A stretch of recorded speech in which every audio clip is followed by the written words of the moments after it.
Hello, welcome. This is Captain Mikey. Today we are going to play Titanic, Honor and Glory, demo number 3. So without further ado, let's begin.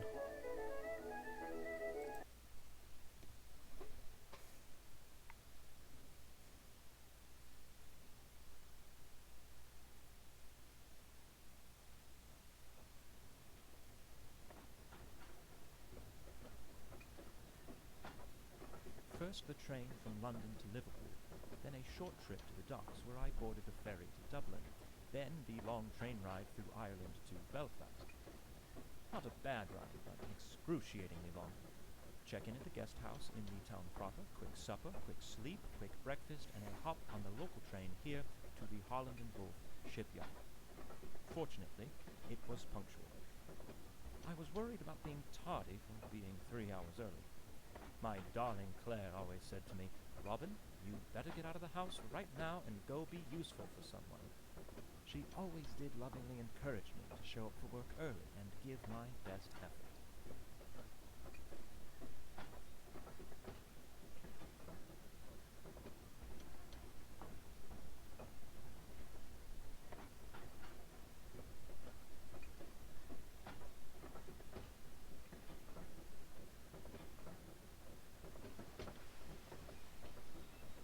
Titanic is likely no different from the Olympic. They're structurally identical. The Olympic underwent these trials months ago, so this should be a simple repeat. I board, observe her during the sea trials, vote aye or nay on her certification, and then I ride her back to Southampton. Come on, Robin, you can't mess this one up, as Claire always told me.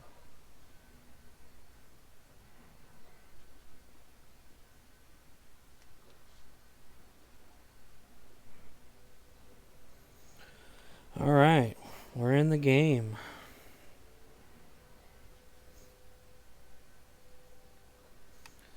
Welcome to Titanic, Honor and Glory.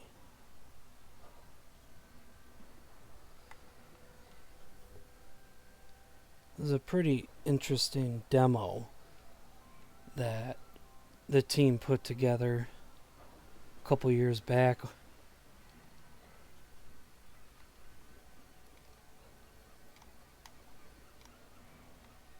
Let's look at the positive.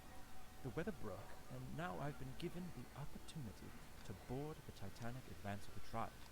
This gives me a bit of time to really admire the beauty of the ship before I have to scrutinize every last aspect of her functionality.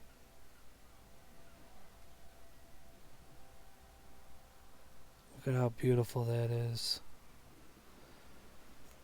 The sunbeams just bouncing off the ship like that.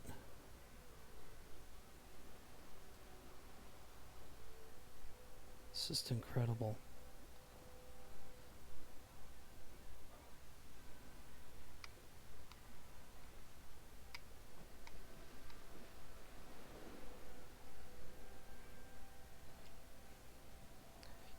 Danger.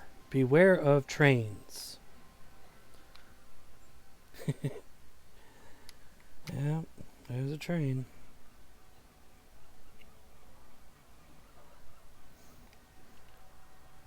So this here is the floating, the Thompson dry dock. This is where Olympic and Titanic and even Britannic would be fitted out after they were launched. Basically, this is what I'm standing on now is like a huge door. In order to get the ships in, the ships would come from over there, and they'd basically pull this door out. It would come out this way, and then I don't know what way, whichever way they decided to put it, whether it's that way or that way, I don't know. But then the ship would drive in, and then it'd go all the way to the other end over there until it's almost touching the wall way down over there. Then they take this door and bring it right back into place, and then they would drain all the water out of this, so this way they could do all the fitting out work and like the painting and the woodwork, this, that, and the other thing. Some pretty cool stuff that they did. And yes, it still exists today. Actually, I think oh yes, over there, see if I can get to a good point of view of this. Over there, those are the gantry davits of where Titanic, Olympic, Britannic, and even the Nomadic and I believe Traffic were built as well. The Nomadic and Traffic were the tender ships that would ferry passengers from shore to the ship. Nomadic still exists today. The Traffic has been lost. It's been lost forever. But let me see if I can zoom in here. What was it? Field of view.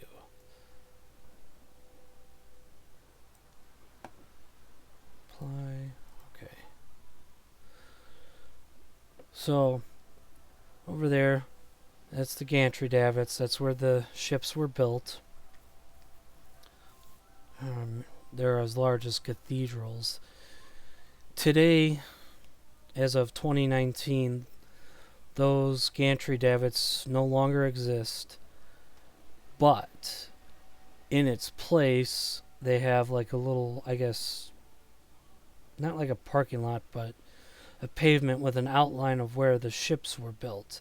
And then just beyond that, probably right where the tops of those buildings are and the smokestacks over there, that's where currently in today is where there's a museum. Actually a pretty big museum. But yeah. And then over here somewhere, I don't know the exact location, but they also have on display the fitting out dry dock for the Nomadic and Traffic. And the Nomadic currently sits in that place today. So,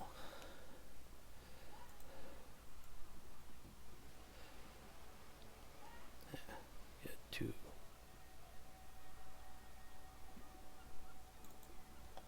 there we go.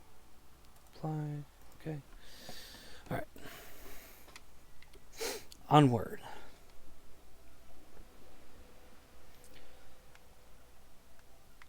Capstans and winches, or not winches. Bollards.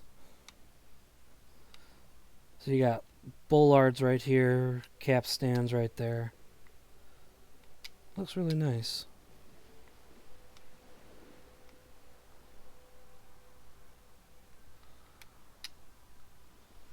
If I'm wrong about that, someone correct me.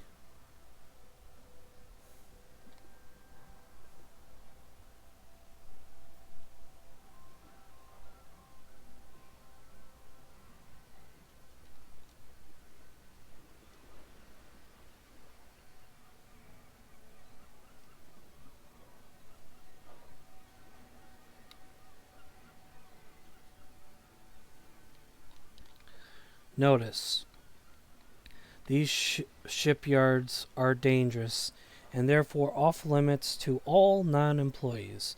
If you are here, it is with the express permission of Harland and Wolff Ltd. Or the officers of Titanic Honor and Glory. All environments are still under construction and will be improved for the final project. Neither Harland and Wolff management nor the officers of Titanic Honor and Glory are responsible for any injury to non-employees resulting from falling debris, flying rivets, and the misuse of tools on these premises. Dated 1st of April, 1912.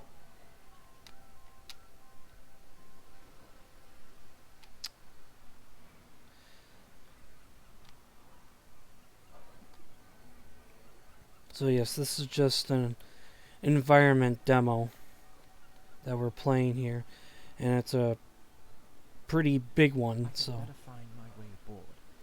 But I suppose there isn't reason for too much haste. No one else has even arrived yet, it seems. Plenty of time to explore, if I desire. yes, Robin, plenty of time to explore.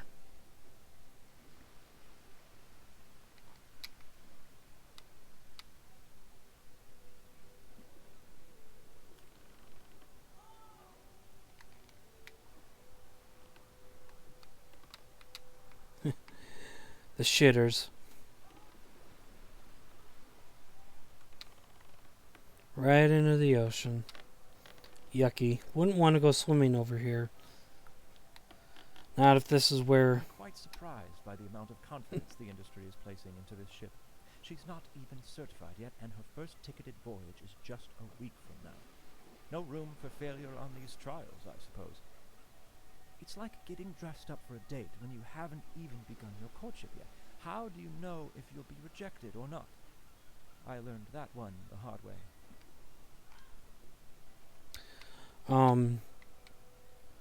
Yeah, would not want to go swimming over here.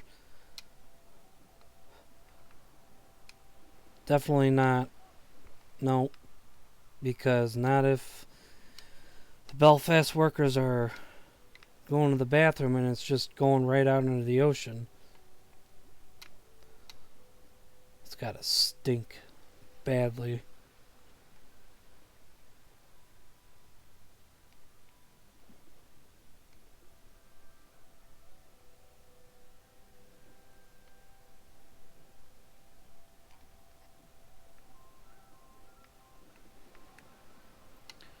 I love the detailing that they put in this demo.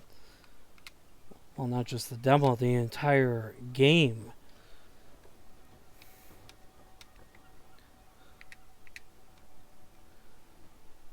They put a lot of Easter eggs in this demo.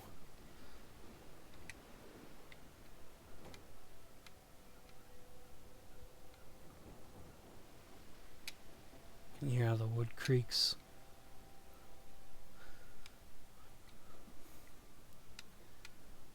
MP, I wonder what that's for. Irish whiskey, bottles of it. But anyway, no, I know exactly what the MP stands for. It's a Easter egg, kind of like a funny, I guess, teaser for conspiracy theorists out there. The MP stands for the Olympic. Supposedly some of the letters that were removed from Titanic, because they thought, a lot of people today think that Titanic and Olympic were switched, and so that, oh, they took off the letters and just hid them in this place. No. Sorry to say to all you conspiracy theorists out there, it is Titanic at the bottom of the ocean, not the Olympic. The Olympic was scrapped in 1935. But anyway, the conspiracy goes, in 1911, Olympic was on her way back to Southampton when she had a collision with the HMS Hawk, and it damaged her pretty good, but not sufficient enough to sink her or anything like that. But when it came time to repair it, supposedly these conspiracy theorists said that she was so badly damaged that the White Star Line was going bankrupt, and they didn't have the money to really fix it all that well, and so they tried to pull off some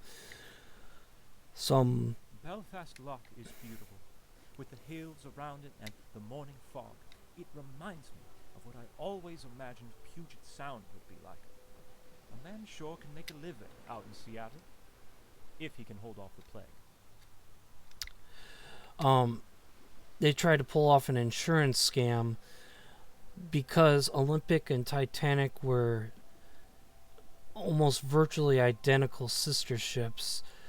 They wanted to switch them out, and basically Titanic would become Olympic and Olympic would be Titanic, and they would send her out on her voyage as Titanic when she was really Olympic, send her out and hopefully hit an iceberg or whatever and sink her and try to claim money for insurance reasons.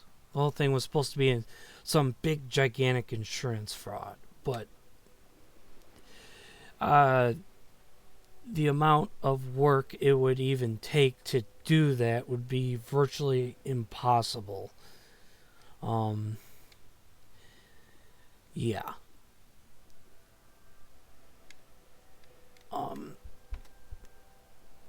I mean, for one, it's like basically everything in the ship was labeled. Every ship had a yard number. Olympic was yard number 400 and Titanic was 401. Now, in order to get away with it, you would have to swap out every single thing in that ship.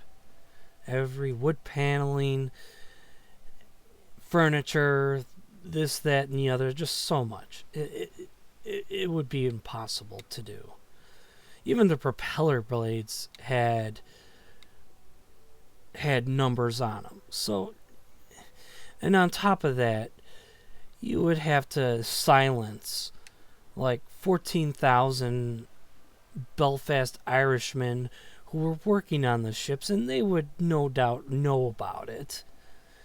And to pay them off would be impossible. And on top of that, come on, they're Irish. What are the Irish known for? Heavy drinking. You don't think that of all 14,000 men who built the ships, they wouldn't get drunk and go blabbing, oh yeah, we ended up switching ships and this, that, and the other. Come on. Come on. It would be impossible.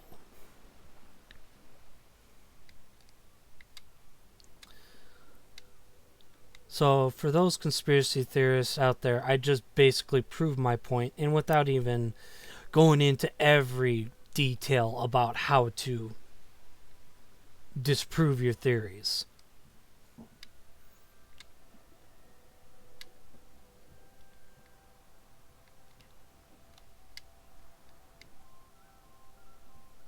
I see they're doing all they can to extend my travel time. How do I find my way through this mess?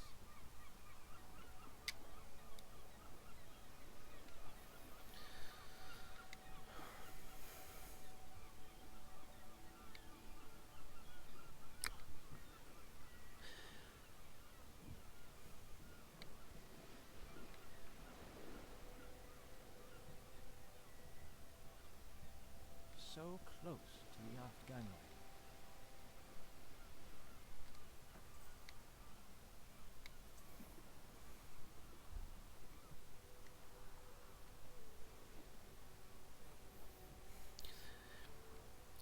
In the VR version, there isn't so much clutter. You can actually get to this gangway a lot easier in the VR version and quicker than the standard version. Yes, this is just the standard PC version.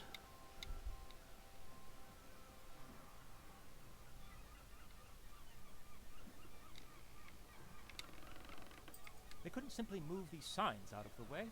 This vessel has triple screws. Yes, I feel the same way right now too, thank you.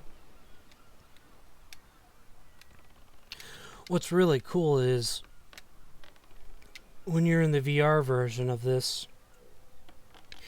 you can actually, if you're standing right next to this or you can actually, if you walk like in real life, actually just walk, you can actually pass through this and basically go. Oh, I've gone as far as right there where those boxes are. And you can get a really nice view of the stern and looking up there. Wow. Ooh, boy, that's way up there. Can you imagine just climbing, even just climbing up to the top of that rope ladder there?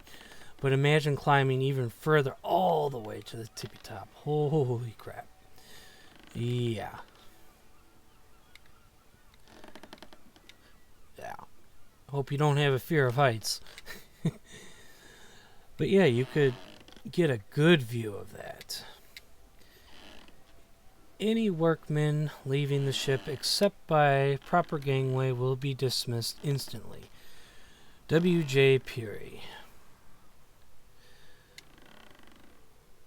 Lord William Peary, he was the one who was in charge of the Harland and Wolff building company. He was the president, I guess you could say nowadays president and CEO. He owned it. That was his business. Man, look at that. Oop. That's just seeing that, man. That's just really cool. I mean, look at the detail these guys are going into. Shout out to Tom Linsky, Matt DeWinkler, and Kyle Hudak. Man, you guys are doing such a wonderful job with this game. Can't wait till the full game is released and we can play it. Man, that's just awesome. She really was a big ship.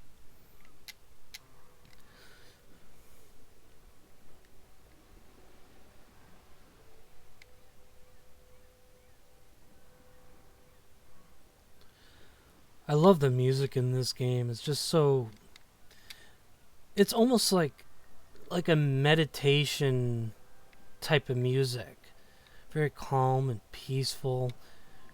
It really does go with the scene that we're seeing. Blue skies, the sun's out, shining brightly, clouds are passing by. Got a nice little breeze. You can hear the ocean. You know, you're standing next to the big and beautiful Titanic.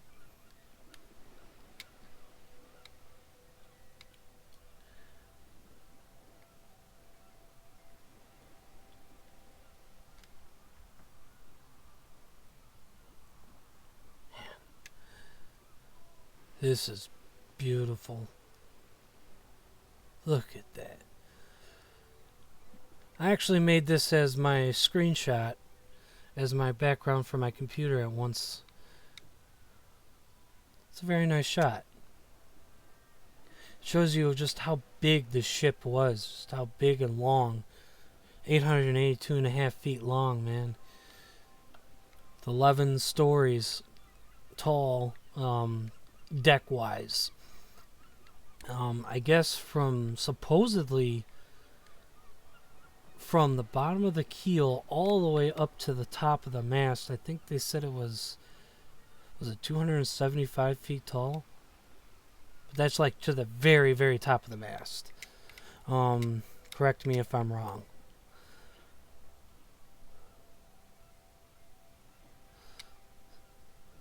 Some gangway doors. This is so beautiful.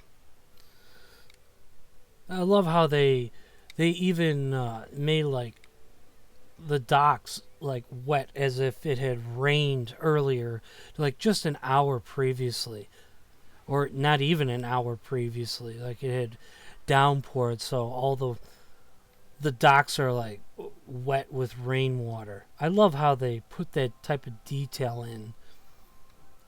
It's very unique. See, in the VR version, these are not there.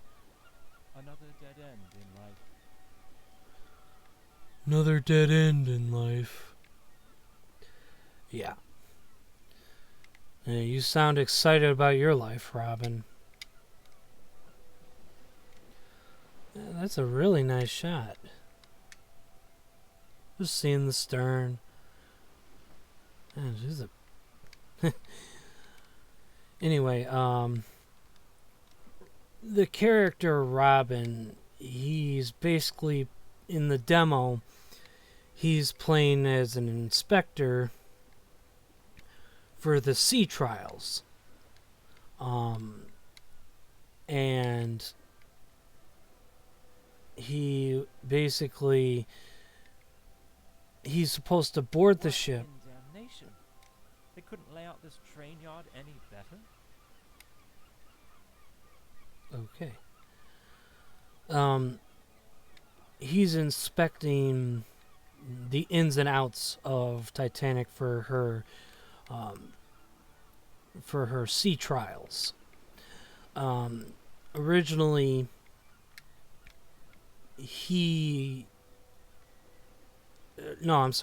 Originally, Titanic's sea trials was supposed to be April 1st, 1912. But they were delayed due to weather reasons, which they said was high winds. I guess it was windy out there, so they had to cancel it and make it for April 2nd. And he apparently arrived a day early than expected. I don't know, maybe he wasn't notified.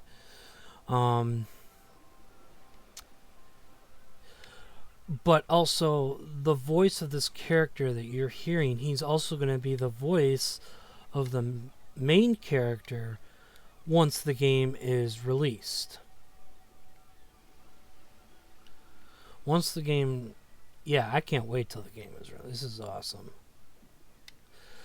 So over here, I'm going to show you a bit of a little cool secret way over here. A little hidden secret most people don't know about when they play. Just gotta scooch right under there. And now you can kind of go outside of the area here, and you can see more of the ship. I believe they did purposely put this little secret way into here, because it kind of segues into a whole nother conspiracy that happens over here. Oh, look at that! Why don't you? That looks beautiful.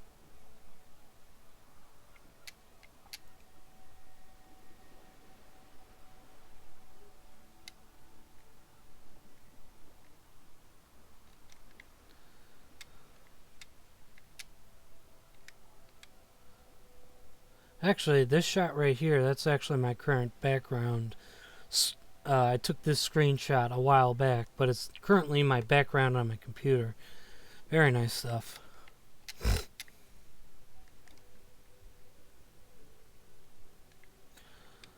So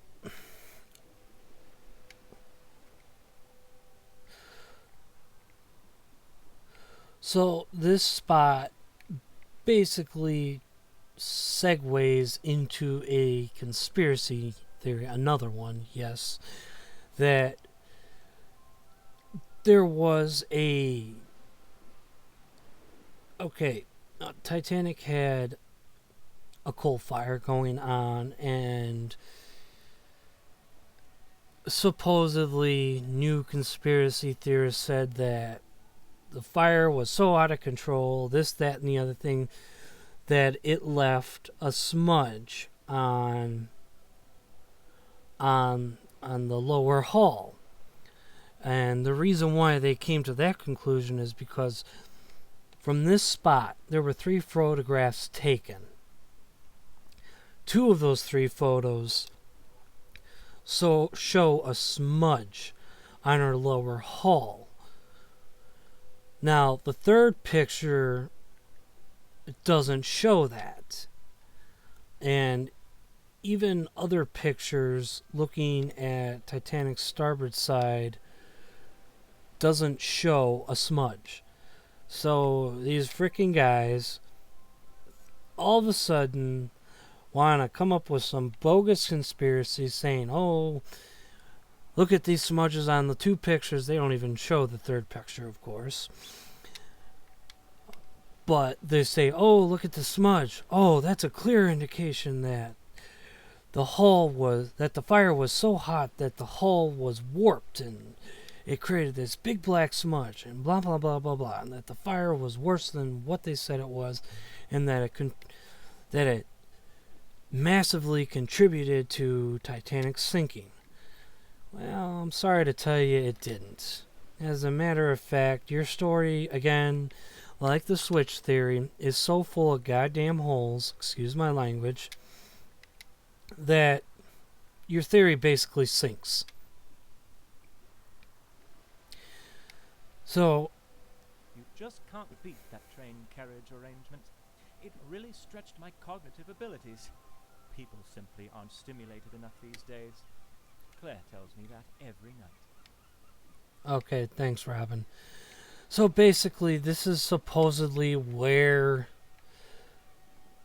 the smudge was on the photo, on those 2 photos. Basically, right around where that door is. Well, first off, that's way too high up and not even in the right spot. The actual fire appeared probably more over here and down below the water line. So the water line that's where the black hull meets the red. That's called the anti-fouling, but that's the water line right there, where the black meets the red. But the smoldering fire happened in a coal chute, and it happened below the water line. So how could a fire raging over here, I'm sorry, not raging, smoldering over here, affect like a good 50, 60 feet up over here in this general direction? There's just no fucking way. Excuse my language. There's just no way. It's impossible. So, yeah, that just... yeah, it just literally sunk your theory. I'm not going to really go too much further into that. I know Titanic, Honor and Glory, the team, they do a lot of podcasts. You can check out their, I think it's called Fire and Ice podcast or something like that, and they go into further explanation on that. And anyone who actually believes it, you really need to do some more research. Blocked, I'll board here through the first class.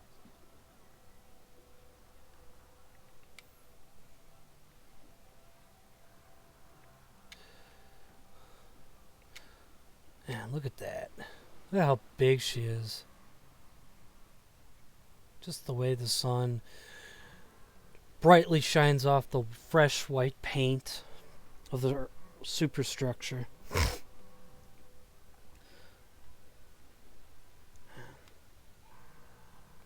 Let's get a nice good glimpse of this before we go on board. Just absolutely stunning. The rivets, they look fantastic. Now I'm about to walk up this gangway and you're going to hear the whistle, so...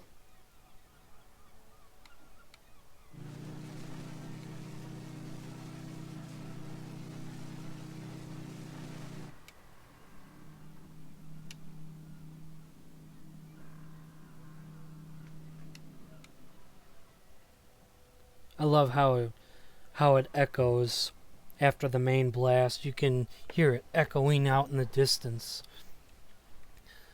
Look at that. It's beautiful. Look. Stoop, mind your head. Yeah, but look at that.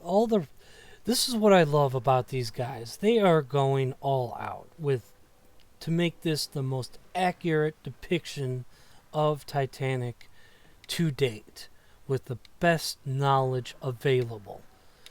And I just love how the detailing is right here. Look at that, the rivets. All these rivets. Poor Kyle. That's a lot of rivets, Kyle. But you're doing a great job. Stunning work. Kyle mainly does the exterior, so the outside of the ship, the hull, superstructure, outside decks. He does help with other stuff around. I know he does do. He's the one who put this demo together and whatnot, made it possible for us to play. Matt DeWinkler basically does mostly interior work of the ship, so most of everything you see interior wise is his work. Fantastic job. It's stunning. And Tom, he basically manages and handles partly the business along with Matt DeWinkler. He also does business along with the interior work. But Tom Linsky, he manages and directs the game, and he does a lot of the podcasts and videos on YouTube and this, that, and the other thing. And he also does the story and whatnot. So, fantastic job, all you guys. Fantastic job.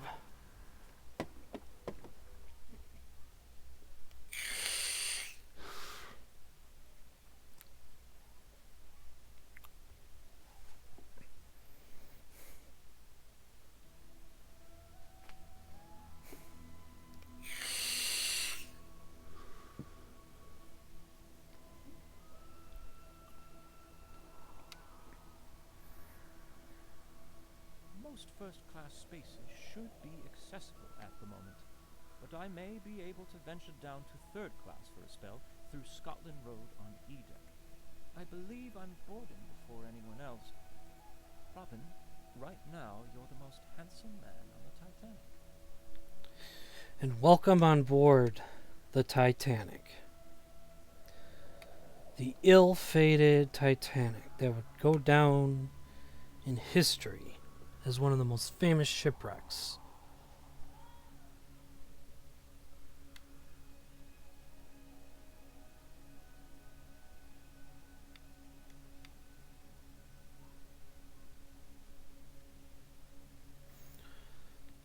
To those who haven't played this yet, watch this.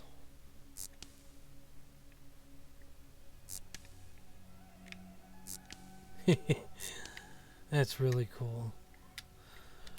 I've seen a lot of YouTubers where they've never played this game, and then they play it for the first time and they go up to it, and right when they go up to it, they see this and they just go freaking out like, ah!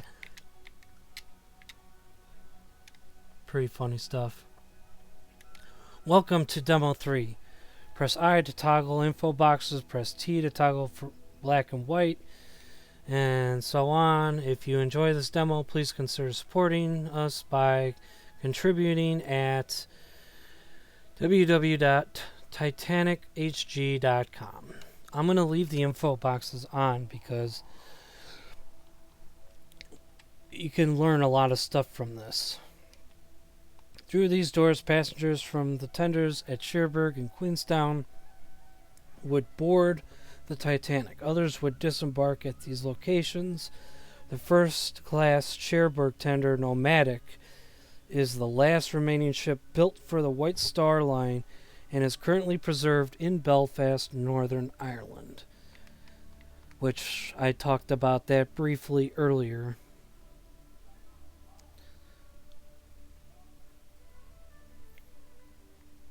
Look at that. Place to hang your coats if need be.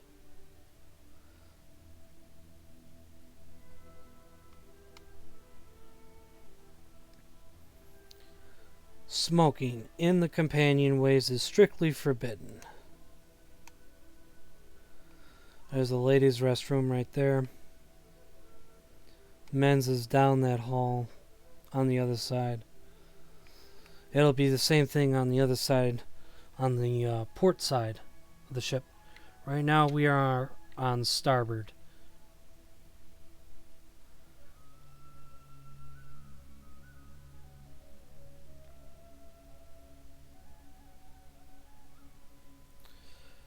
First class elevator foyer.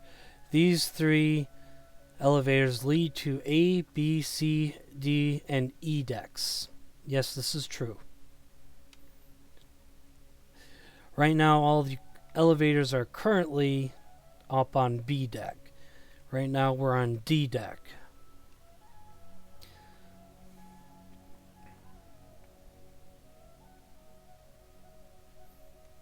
Okay, there's D deck.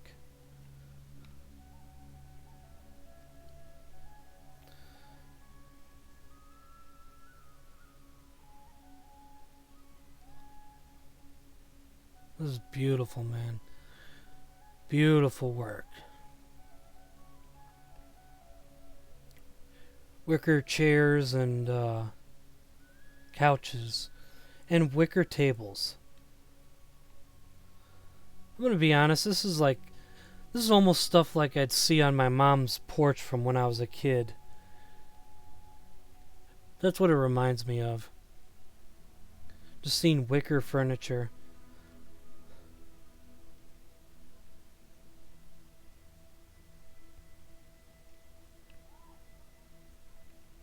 As the ceilings.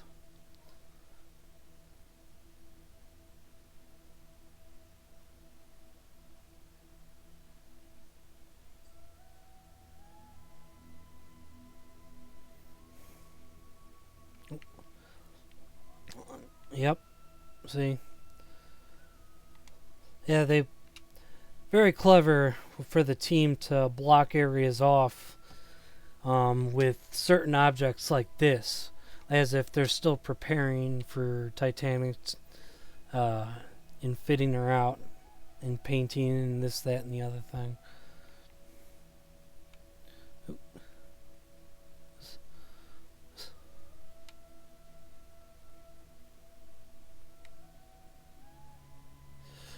Through these doors, first-class passengers boarded the Titanic at Southampton.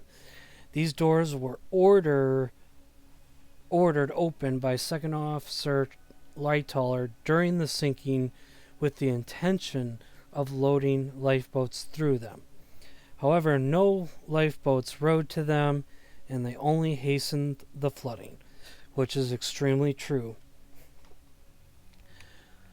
I still keep trying to get answers from them, and not just me, but many people try to keep getting answers from the Honor and Glory team, or anyone at that fact, as to how long would Titanic have survived if this door was not open during the sinking. If it was still remained closed, how much longer would she have stayed afloat? Because about the time when water got up to the door and started flooding in here, the ship would also start to lean over to port. Not to mention, it also started leaning to port because of the Scotland Road down one level down on E deck. Because the corridor would be pretty much right below us. It's like literally right below us right now.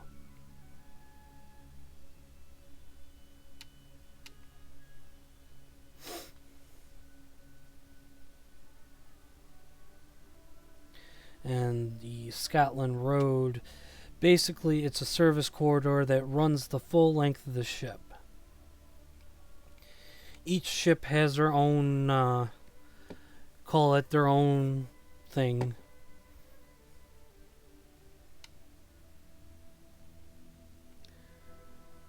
If you, if any of you have ever seen the original Poseidon Adventure, at one point, actually, go figure, the kid, the boy kid, his name is Robin in that movie, and he mentions Broadway, and he describes it as a service quarter that runs the full length of the ship to the boiler rooms and to the engine rooms. And that's basically what it is, which basically all ships, I think even today, all ships have that. A nice long service corridor that runs the full length of the ship. Steinway Model B Grand Piano, one of 6 pianos aboard Titanic. I just want to open up that sheet of music, and even though I don't know how to play piano, just sit there and play the Steinway. Cause look at the detailing on that. That's beautiful, man. This piano today, I believe today it's still in the wreck. It's been seen in the wreck. I know that for sure.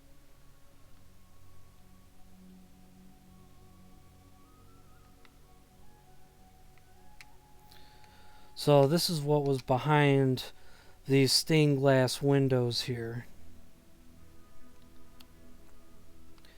2 portholes. This is also how you can identify D-deck, is these 2 portholes. So if you're on the outside of the ship, let's say you're over there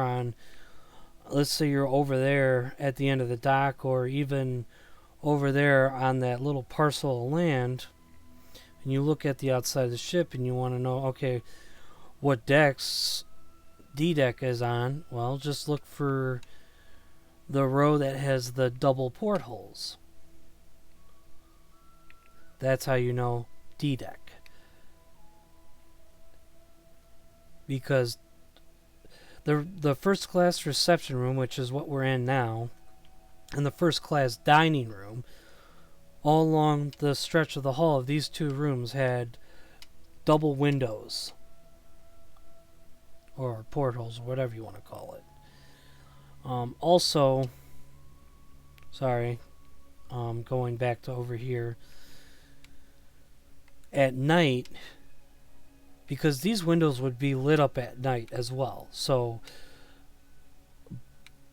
basically they're basically like fluorescent light bulbs. They're called lino lights, but they're like prehistoric, I guess you could say, fluorescent light bulbs.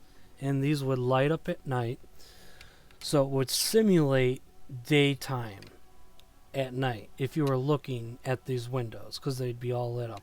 And these were placed technically all around first class areas. So a lot of the first class areas had this. So yeah, and it just makes me want to just wish I could just like lay down in these over here, just sit down, lay down, sit at one of the tables and just relax.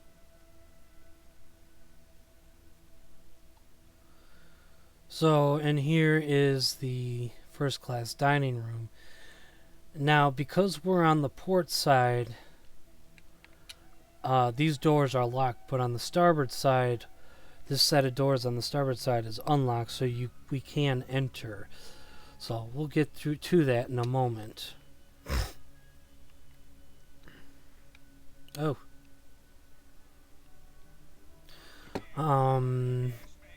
So here's another one. Another Easter egg. Also, I almost forgot. There's also photos of the crew on here. Not the crew that were on Titanic, but the crew that are making this game. They're participating in making this game. I don't remember what your name is, so I'm sorry, but he's the one who made the music that you are hearing, and he will be the one to make all the music for the game.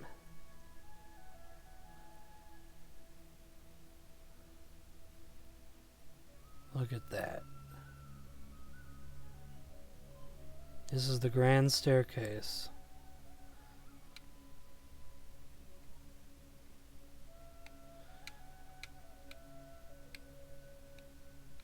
Look how beautiful that is.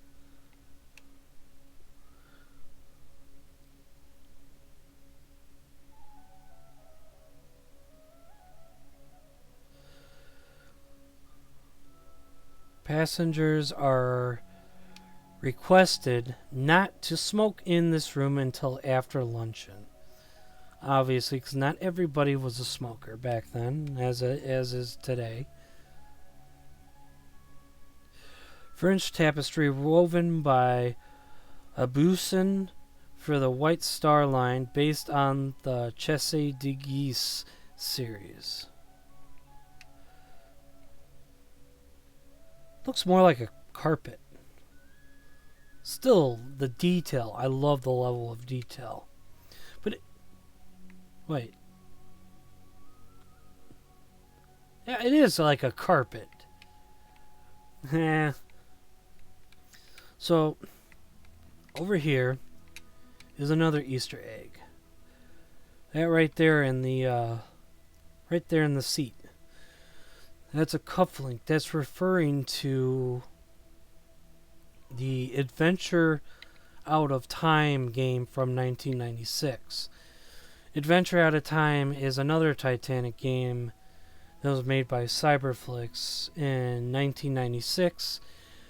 Very awesome game. Still is to this day. I mean, even though it's not historically an accurate, nowhere near a historically accurate game, but it was a very fun game, very nostalgic and awesome, and it sent you on a lot of missions. And one of the missions was you're talking to the purser, which of course the purser is kind of a jerk, and he sends you off to find one of the Strauss's cufflink, which is what that is right there. So there are quite a few Adventure Out of Time references to this game.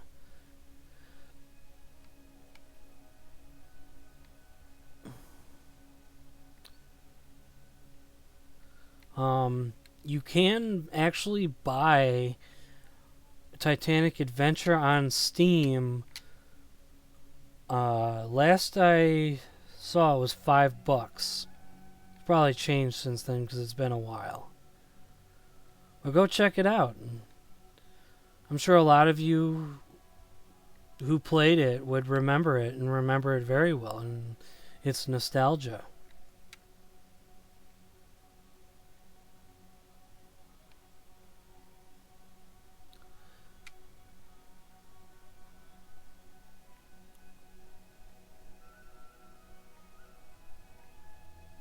I especially commend them for modifying the bulkhead. I never cared much for what was on the Olympic. So, the reason why he said that, that's like, that's supposed to be, I guess, like that's a hint to a discovery. One of the team members discovered, with these windows, this bulkhead right here that I'm looking at, it was believed because of Olympic had 5 smaller windows that basically went from where their first window starts over by the door and ends right about right here at the edge of this one. But with the only known photograph of Titanic's first class dining room, Matt Dwinkler, when he was modeling the first class dining room, I guess he was doing something, and he something wasn't adding up with the room, and I don't know exactly how he did it, but he discovered that instead of five smaller windows with keystones on the tops, it was three large windows with keystones at the top. Keystones are those things right there, right in the middle of the top there. Very nicely done. Very nicely done, Matt DeWinkler. I guess, and they ran this by the historians, and it seems like, oh my God, they made an awesome discovery. If you want, I believe they still have that video of their bulkhead discovery up still. And they go into explanation, further detail on how he found that. Image coming soon. Unfortunately, this image is probably never going to come up. The image, from what the Honor and Glory team said, was that this is supposed to be an image of Bill Sauter, and I guess he doesn't like... I don't know why, but supposedly he doesn't like his pictures taken or something like that. I'm not sure. They said it at one time what it was, but I don't remember the exact reason. But they said that it's supposed to be an image of Bill Sauter. Bill Sauter is one of the historians working on this project, along with historians Park Stevenson, and of course, one of my ultimate favorites, artists and historians, Ken Marshall. He has wrote a lot of books. His artwork on Titanic is awesome. It's just purely awesome. First class dining saloon. Meal service in the first class dining saloon was included in the price of the first class ticket. Sunday mornings, the room would be used for religious services. The saloon was being set for breakfast during the iceberg collision. So welcome to the first class dining saloon.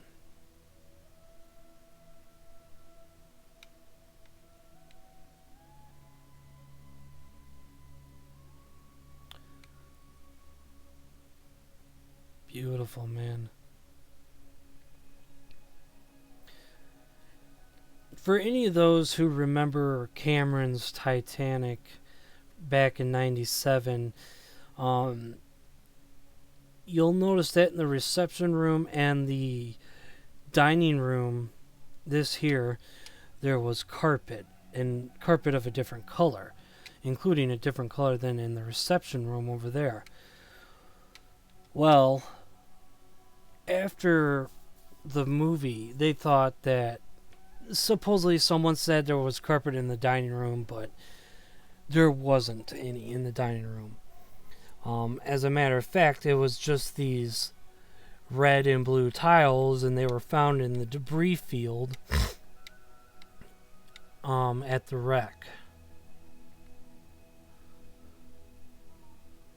So, and they found the origin because they also looked at Olympic, and the Olympic had the same exact tiles, color, and specifications in her first class dining room as well.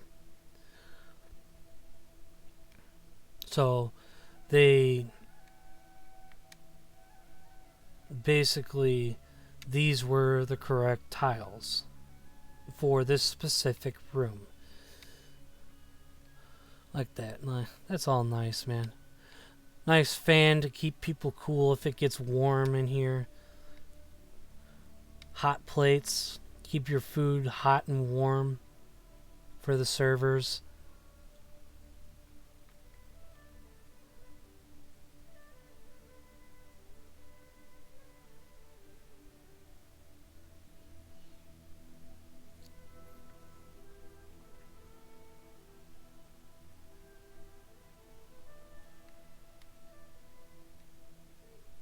I see many of the tables are already set. There will be a fine banquet here for company and partner representatives, myself included, along with the one and only train passengers joining us on our way to Southampton this evening.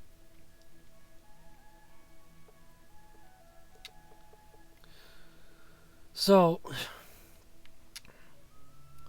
basically, I'm assuming this actually happened, but yeah, these tables are all set up for basically the captain, some of the crew, like the officers, and just, the inspectors and whatnot, those who were going to be traveling aboard to Southampton. Over there, that's where, at that buffet over there, there's another piano. That's where they played the piano at the religious service on Sunday morning. I believe the last song of the service was Eternal Father Strong to Save. Now, that song was definitely played, but I don't know if it was the last song of the service or if it was done earlier on or whatever. But either way, it was played, and I guess supposedly the irony of the whole thing was the lyrics ended with "For those in peril on the sea." Well, later that night, obviously, that's when Titanic struck the iceberg and sank, and nearly 1,500 people would lose their lives. So it was okay. So kind of going back to that bulkhead with the windows thing. This is about the spot where Francis Brown took a picture of the first class dining room. So, obviously, with all these windows and arches and, it's kind of like a confusing looking room, and considering that the photograph is kind of grainy and it's black and white, you can't really see the amount of detail that's really there. But so this is about the angle of the picture that Francis Brown took that would become the only photograph of Titanic's first class dining room, this is the one that Matt DeWinkler had trouble with when modeling this room, which is what led to the discovery of the bulkhead with the 3 more open and bigger windows instead of 5 smaller ones, like on Olympic.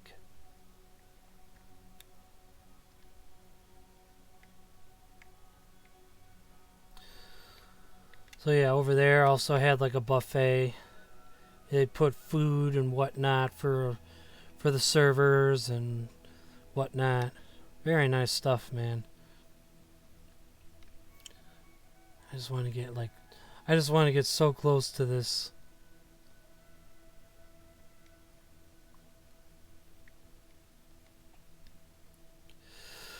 So we've done a full exploration of D-Deck. There's a lot more to this than what you guys think. A lot more. Here we are at the D-Deck landing of the Grand Staircase, standing right next to the beautiful candelabra. This thing is so beautiful. And it's so, look at how finely detailed this is. And it's even more impressive in virtual reality. So, right now, what we're going to do is we're going to go down to the E-Deck level.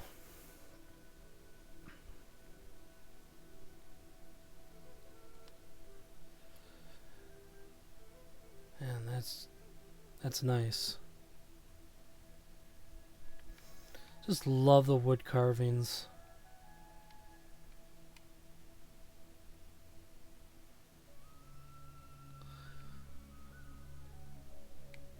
See, look at that.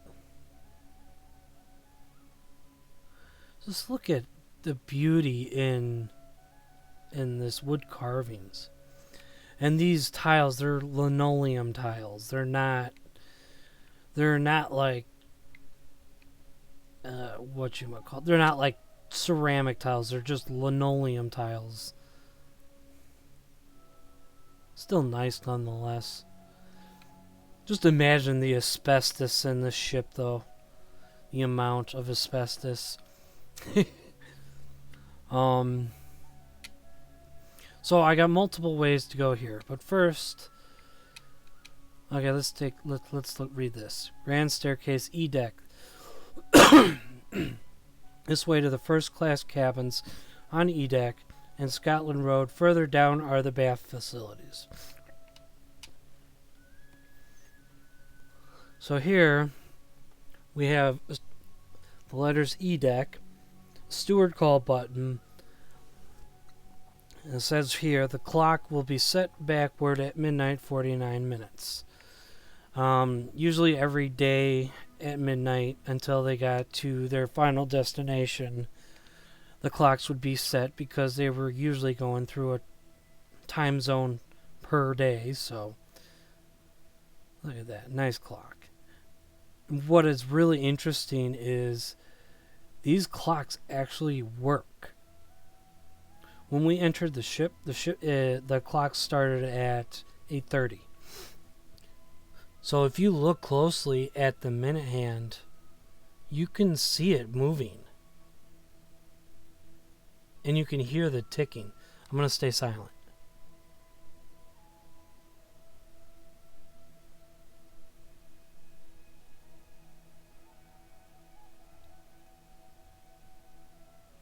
See? If you really listen closely, you can hear the ticking and you can see the hand moving. So yeah, they really do work in the game, which is pretty. It's an awesome detail that Honor and Glory have put in. Got another distribution panel. This is Scotland Road. We'll go in there in a little bit. First, I'm gonna go this way.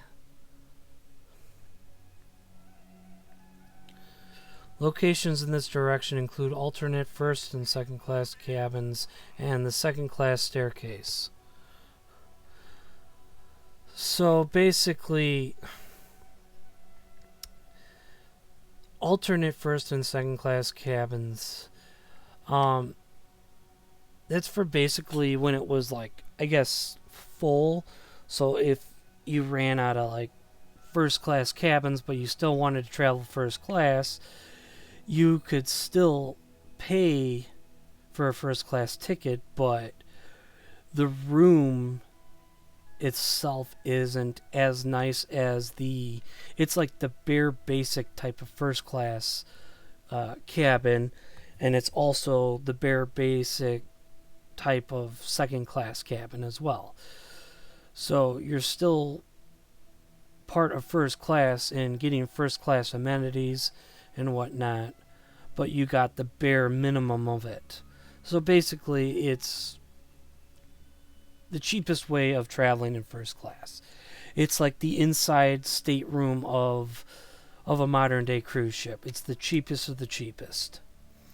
And the same thing for second class. So that room could be for first class or second class if needed be. So same thing with second class. If you filled up all the second class cabins but didn't have the money for a first class cabin and these alternate cabins were available, you could pay for like a bare minimum for a second class cabin. So either first or second class could go there as long as it was deemed as a first, second class alternate type of cabin.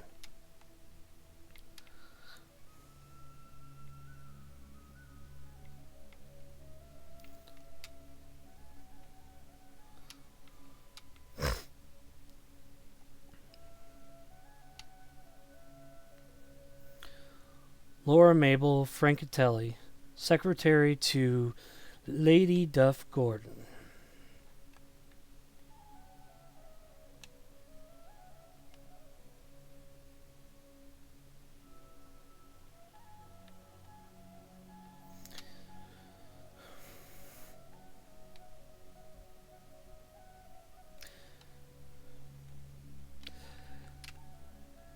If anyone remembers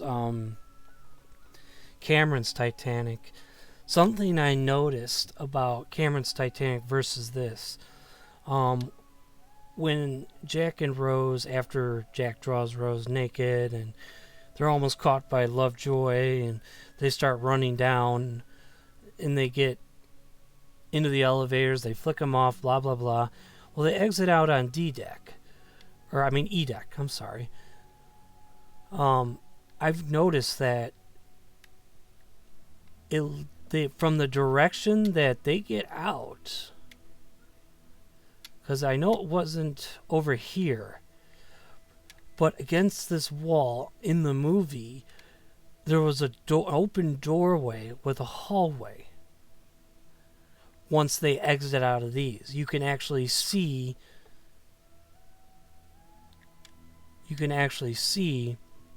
the doorway and hallway and a crew member coming out of it as they're getting off the elevators to run away from Lovejoy.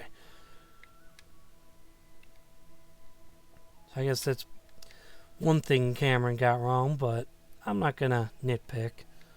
Still a great movie though. So over here, there's a bit of a story here. Okay, hold on. Locations in this direction include the mailroom and first-class squash court.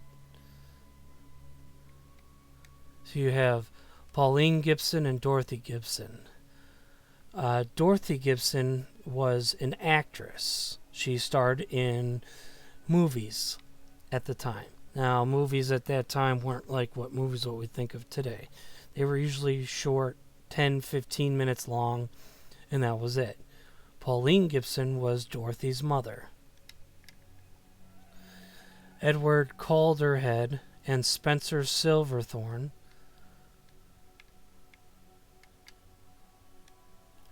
John Flynn and James Magoo. I'm probably butchering that name. I'm going to butcher a lot of names. Margaret Brown, also known as the Unsinkable Molly Brown. There's a story behind her cabin and this over here, this part over here, this watertight door deck plate. For the longest time, they were trying to figure out where Margaret Brown's cabin was. She had described it as she had a window and she could see watertight doors being closed and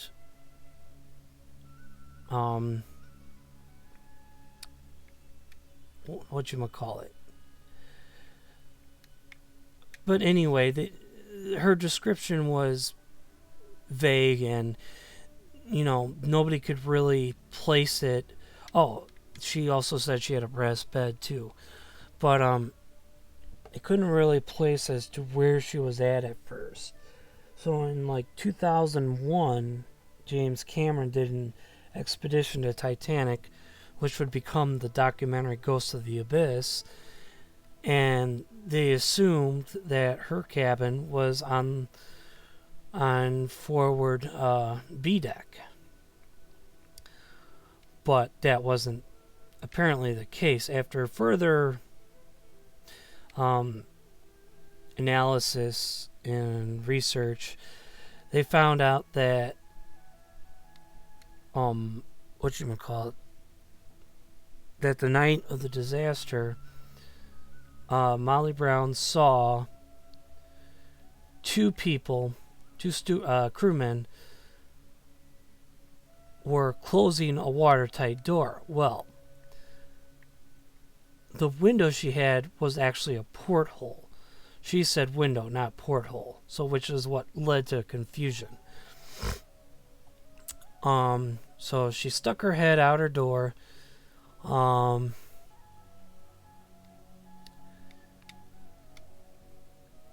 And she looked down the hallway, and she saw two crewmen open that up and take out like a crank thing, stick it into that hole there, and then turn it, which is what would close the watertight doors. And the only reason why they found out it was this cabin is because they knew that this cabin, they knew who occupied these 3 out of the 4 cabins. So they knew where these people were located at. But in this one they didn't know. But this is also the only place on the ship which it makes sense. She looked out. She looked out down the hallway, and she saw 2 crew members right there doing that, closing the watertight doors. And that's the only place in the area of where she supposedly was that makes perfect sense. So there's a nice little tidbit for you, if that made any sense. So now we're going to go back around, and I love doing this part. I already know about this, so look up, and this is one of my favorite things to do.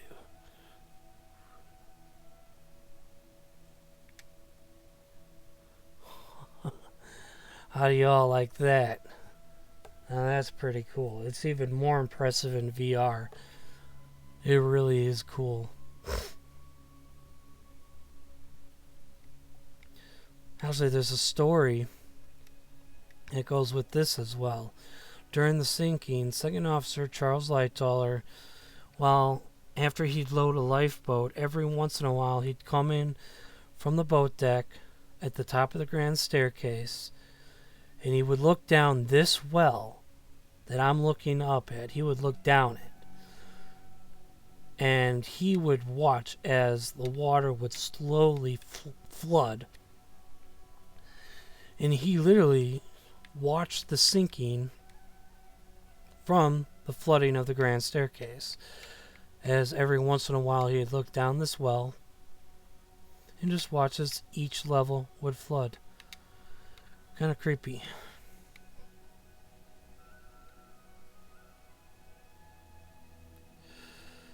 So we'll do Scotland Road in a few minutes here. Right now we're going to go down to F deck.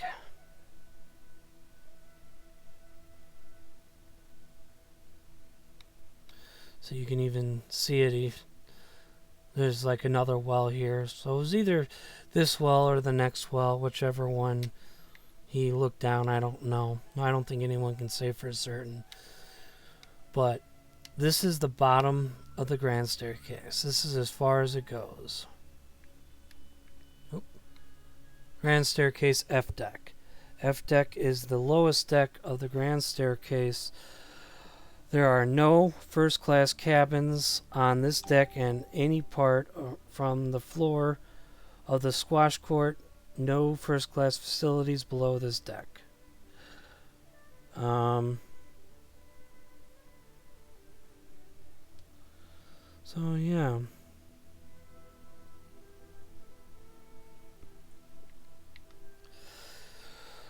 So this way to the plunge bath, swimming pool, a watertight door is beyond this door. To this day, it's still closed.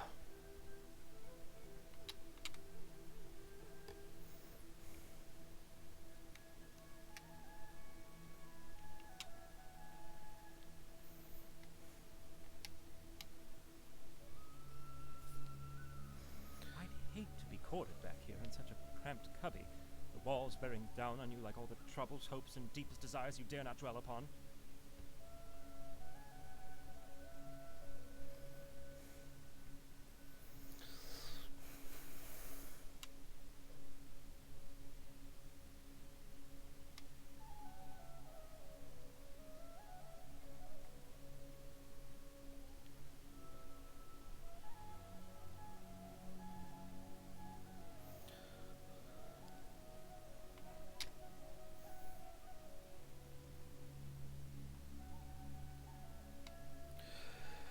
Turkish bath hours are as follows. Available for ladies from 10 a.m. to 1 p.m. Available for gentlemen from 2 to 7 p.m. Tickets obtainable at the inquiry office. The swimming bath will be open for gentlemen from 6 a.m. to 9 a.m. and for ladies from 10 a.m. to 11 a.m. and for the ladies and gentlemen respectively during the day at the same hours as the Turkish bath, free of charge.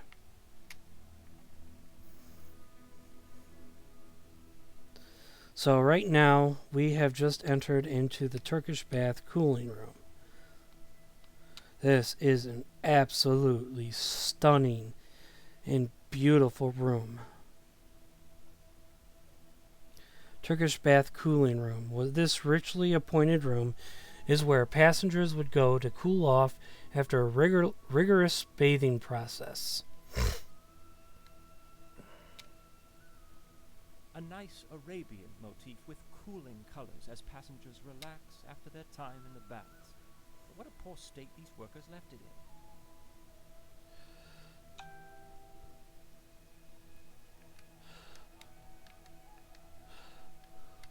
False portholes covered by Cairo curtains, which became leftover decor elements after Titanic's Turkish bath layout was changed from Olympic's design, this room being moved inboard.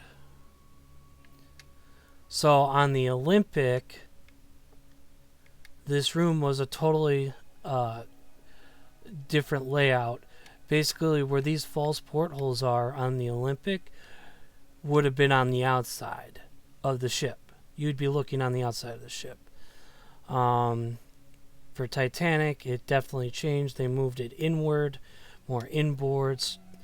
So really, if it were Olympic, if you can look at those portholes through that type of weird glass, it would be the wall, this wall would be up against the steel wall over there on the port where the portholes are. But as you can see, it's been moved inboard. Oh yeah. Steward call buttons.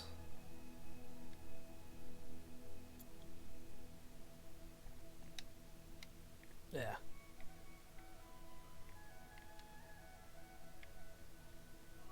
Locker.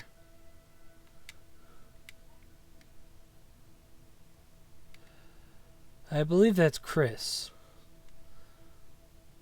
I probably got his name wrong, so I'm sorry, but I believe his name is Chris. Forgive me if I got that wrong.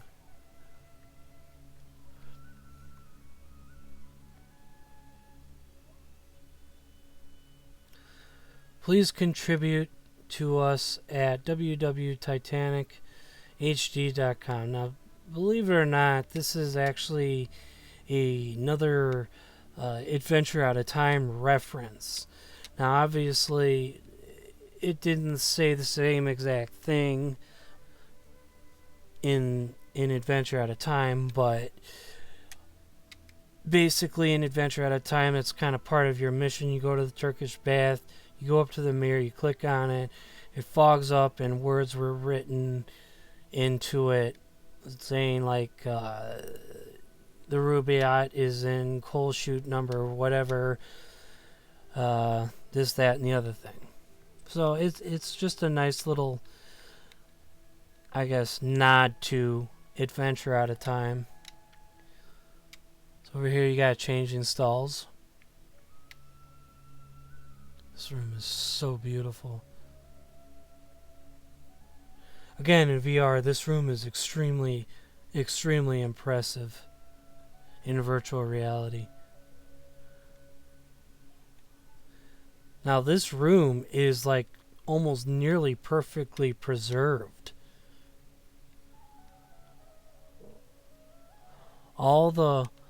In the wreck, James Cameron in 2005, James Cameron went into this room and they found it in like, the preservation was like near perfect. All that wall tile and the wood was all still there.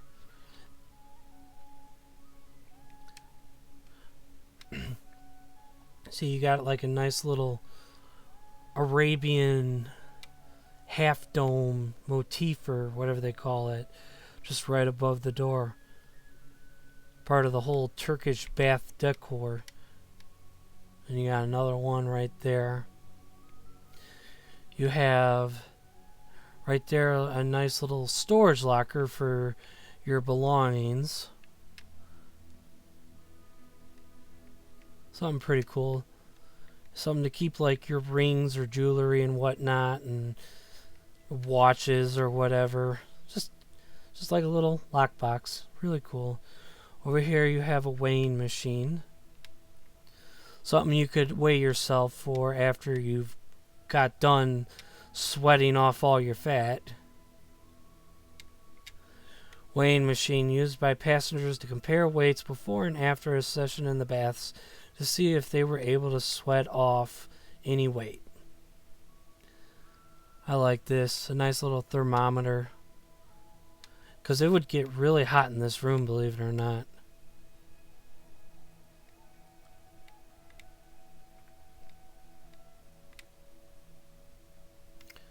Nice little water fountain, which is pretty cool. The handle to turn it. Nice like lion head's figure. Another clock. See how the clock went from 9 o'clock to 9:20? It's 9:20 in the morning.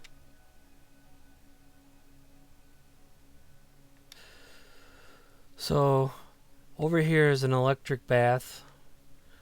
Who on earth is that lucky dog testing out the electric bath? And I believe I see a sliver of the plunge bath as well. Just over there. In the virtual reality version of this, you can actually walk through this glass and see who it is, but you can kind of see that there is a person in there. It's supposed to. No, it actually is the what do they call them? NPCs. It's Bruce Ismay.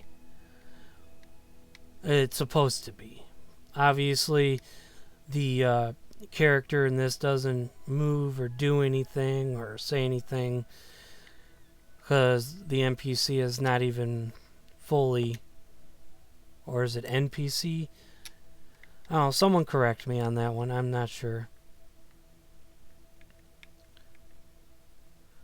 So there is the pool, and I believe Titanic and Olympic and Britannic were supposed to be the first 3 ships ever with a pool on board.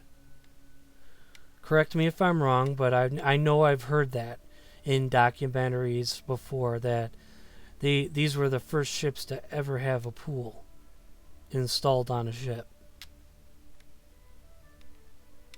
I like the flooring. That's really cool.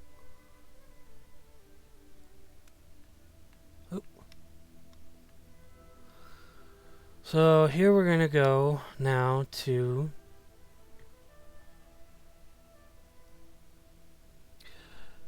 I like that. That's so cool. Just that little swirl in the pool here. That's really cool. Now we're going to go back up to E deck, and we are going to explore other parts of the ship. Scotland Road, named after a street in Liverpool where many crew of the early White Star Line ships lived. Scotland Road is the main access passage for crew and third-class passengers. It ran the length of the ship along the port side, although what is featured here is only one section near the middle of the ship. So looking down this way, and then down this way. So this was also a major factor into Titanic listing over to port to like almost 10 degrees. So where are we going to start off first? So here we got a Stewards Lavvy. So you can see the sinks, the faucets. You can't see the toilets because they're blocked off. This is glorious. Oh. You can near well see half the length of the ship in this corridor.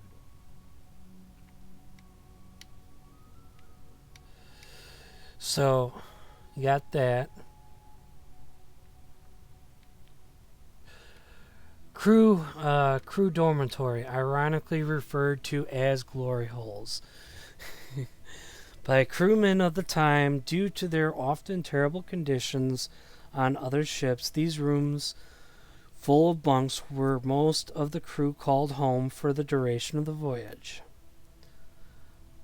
And we're not talking about what glory hole means by today's standards. So get your dirty mind out of the gutter.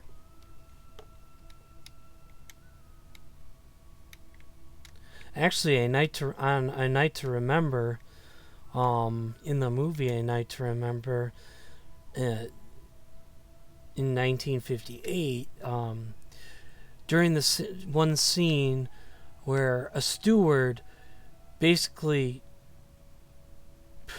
for all intended purposes, almost kicks down the door, comes in screaming, "Everyone get up. You know, we've hit an iceberg, and get up on deck, get your life belts on." If you look at the door, if you look closely at the door, you'll actually see words like written into it called glory hole, like a form of vandalism. But of course, those stewards, they kind of yell at him and tell him to get off, and he's like, "Everybody up!" And they all throw like one of them throws a shoe at him, and he's like, "Hooligans!" And he closes the door and goes off. There's a nice little tidbit for you.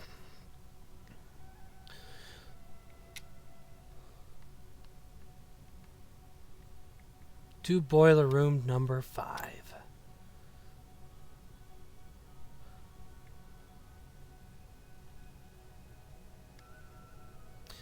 To boiler room number 6. Now I'm going to stand away from there because I don't want the thing to go off just yet. Because we'll explore that in a minute. So you got like a nice little fire hose here. See, look at that. The level of detailing is awesome. If you look closely at the wall, you can see the paintbrush strokes. That's pretty cool, man.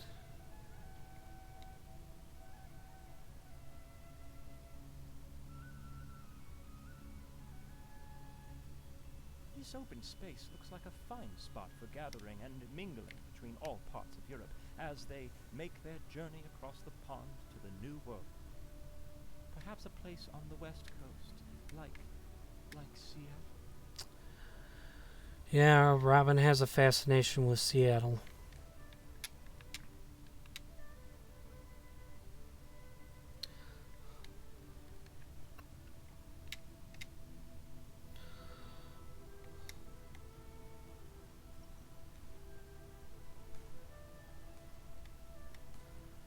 I believe that would be, through that room, would be the squash court. If you listen closely, you can hear what sounds like a ball bouncing off the wall in a room, and you can hear it echo. Wait. Well, you could, so...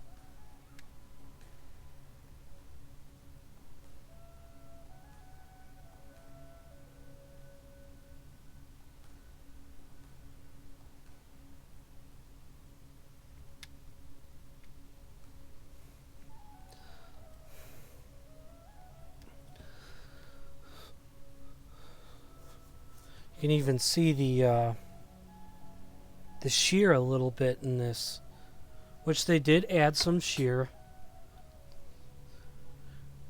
Shear is like the curvature of the ship, where it's like the walls and the floor kind of sag as you go along. As you look further down, it kind of sags, and then it kind of goes back up. It's not really noticeable over here, but it's very noticeable on the outside of the ship, though. Oh dear, the door is open.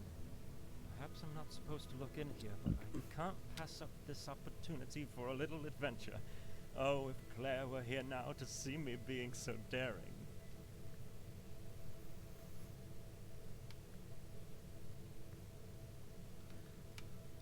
Surprisingly, James Cameron was actually able to get into what is this, boiler room number 6? Yeah. This is boiler room number 6. This is where the boiler room Frederick Fleet, I believe, worked.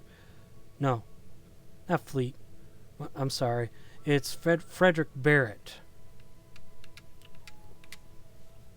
See, there's 2 Fredericks on board that we know of. At least 2 Fredericks that are famous to history. You have Frederick Fleet, the lookout, and Frederick Barrett. He was the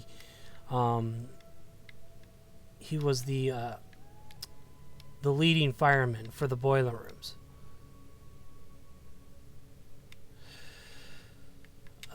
Oh, come on. There we go. It's Spammels. Gotta love Spammels. Shout out to Spammels. We love you, Spammels. You're awesome. Love your videos.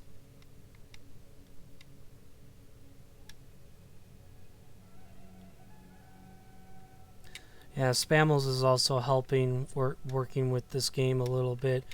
A consultant. I know he's worked on some of the stuff for the game. So. How by Edward did I get myself here? Climbing too high, I think.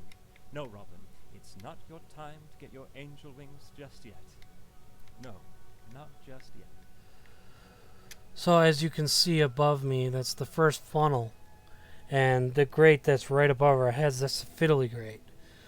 That's the grate that Second Officer Charles Lightoller was sucked down when water poured through this vent, as water literally came pouring down into this thing, and he was sucked up against that grate. But somehow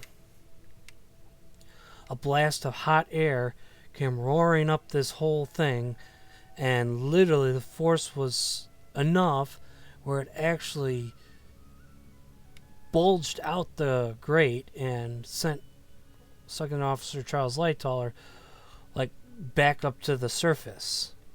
And then he got sucked down to it again a second time, and then got released again. And luckily he got off. He survived, because the ship really wanted to take him down. Don't know why, but it did. Shortly after he was released, probably within a minute, the first funnel fell down. So luckily he was able to swim away in time before it crushed him.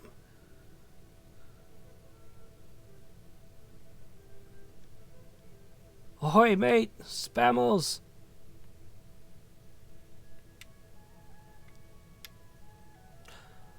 So now we are going to go down and see the boilers.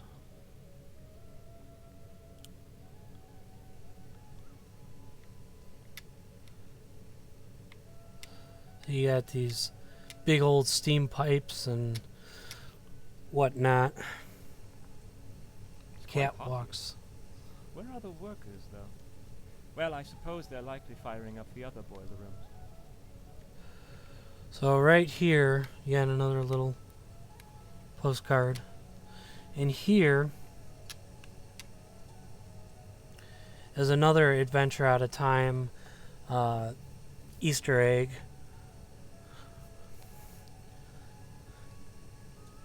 Where there was a parcel of things right there in the game.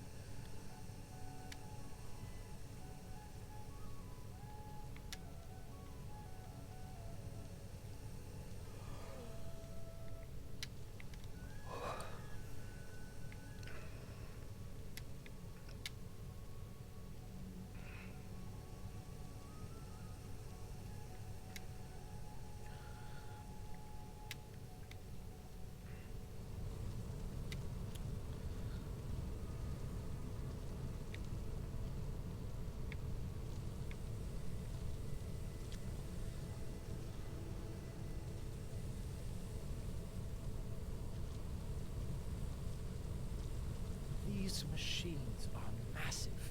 29 on board, propelling the ship through the water like an untamed beast. I anxiously await their performance during the sea trial shortly. Finally free and not held back from anything. No Mr. Tundry in sight. Just freedom.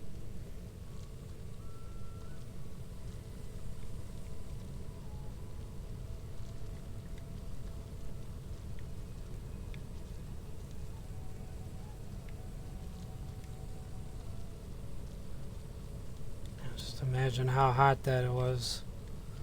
Imagine how hot it would be working in here, man. It was brutal.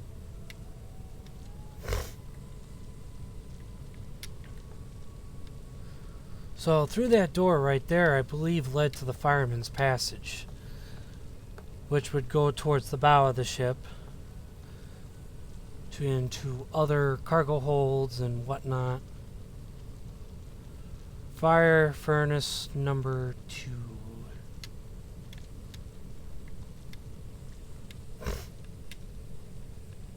And right here is another Easter egg from Adventure Out of Time, the Rubaiyat of Omar Khayyam.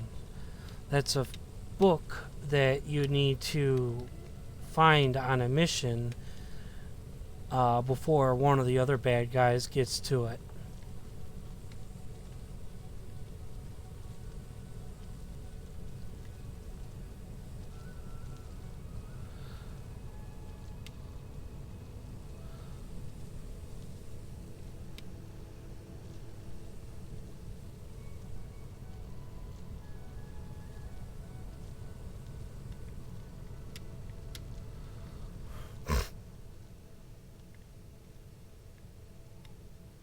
Where am I?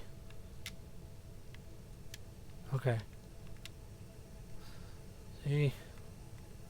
I can get lost. Alright. So there's that.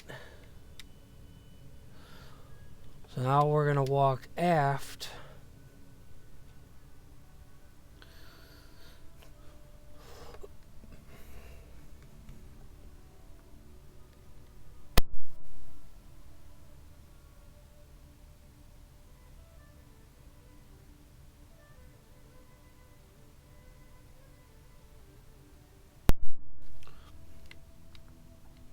So to the third class dining saloons. We'll do that in a minute.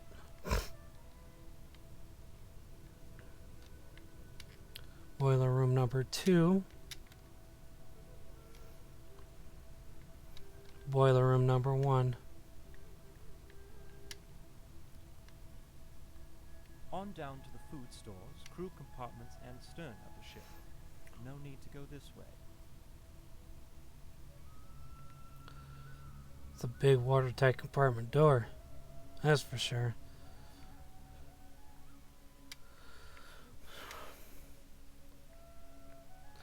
So now we're going to head down to third class.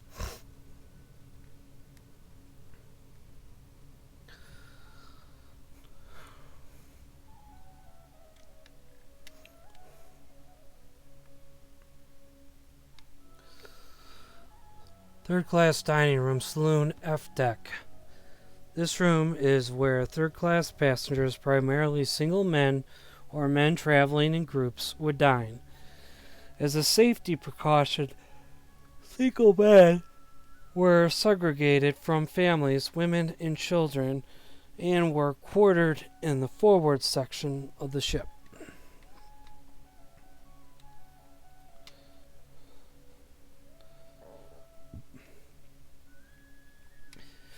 May I present to you... Stark contrast Oh. from the first-class accommodations, I should say, but still a major improvement from the other liners I've inspected. In all honesty, I envy these people in the lower class. The world is open to them. They move to America and build their future how they choose. They could be loggers, for example. But father wanted me to be a surveyor like he and his father. No logging for you, Robin. Now wash your ears.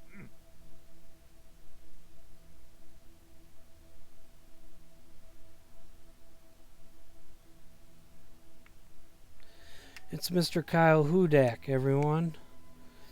He's the one who made the exterior of the ship.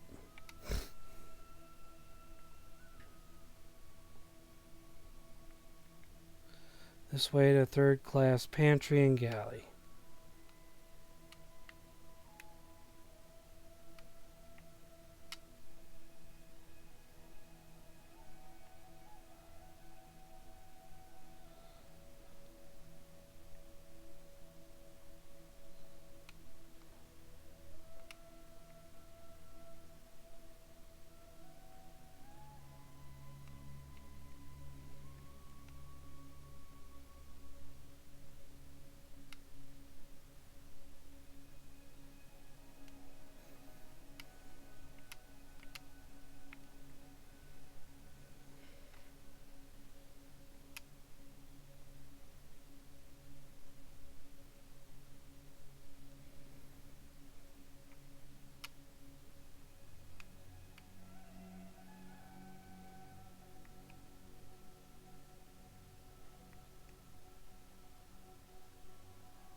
Well, Robin, now you're the second most handsome man on the Titanic. And this is our lead voice actor. This is the guy who actually is playing as Robin right now.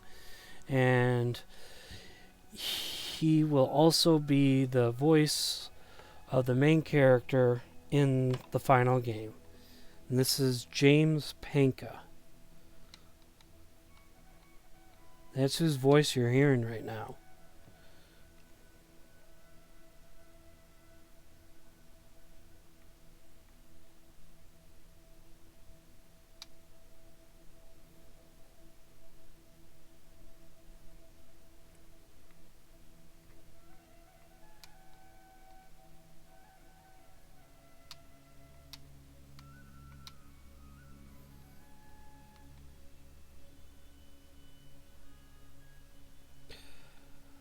Oh, there's another person I forgot, but I'll go back to them when I go upstairs. There was somebody I forgot to mention and show you guys from the first class dining room. Man, that's a big wrench. That's a really big wrench. I don't know if that wrench would have anything to do with the watertight doors.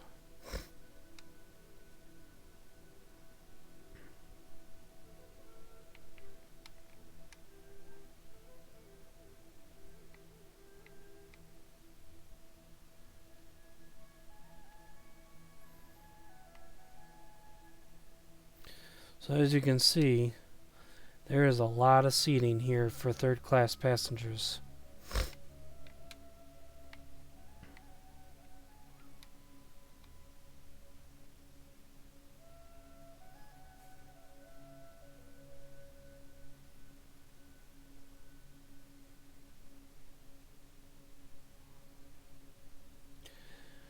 So now we're going to head upstairs.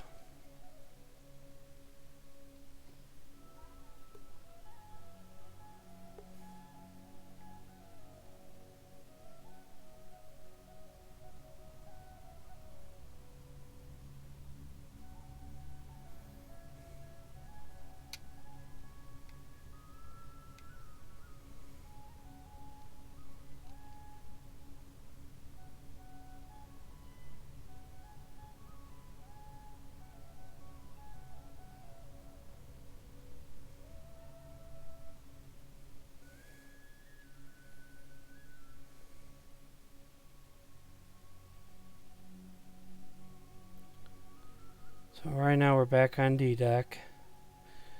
I'm going to show you guys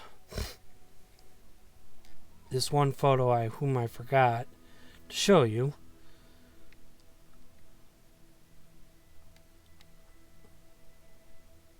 So if I go over here,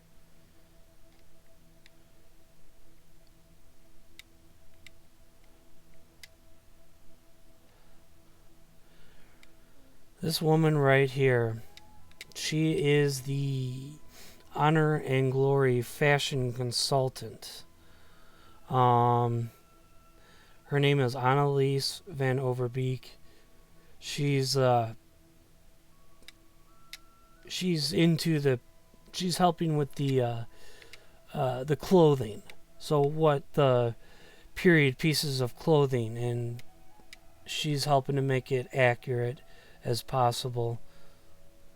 So she's helping the team with that. So I just wanted to say that real quickly, and now we're going to head out and we are going to go and do some more exploring. Oh, there's more to this. This is a huge demo. Very big demo. So right now, we are up to C deck.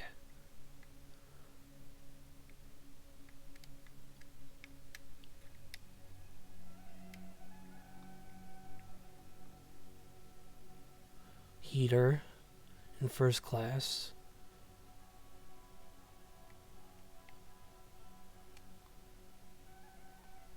Little bell, I think. Right here, believe it or not, is like just a tiny little companionway for like maids and stewards or whatever, so that they wouldn't. I guess it was like one of those, one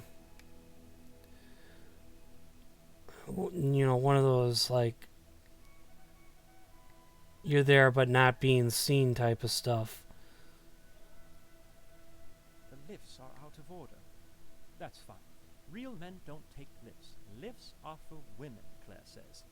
Robin, take the long way up.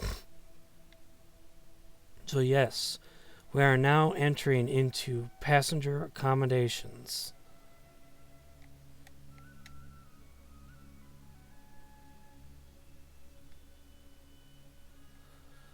So what I'm going to do is I'm going to go down the hallway, and then I'm going to come back around the other side, and then I will show you guys the purser's office on C deck.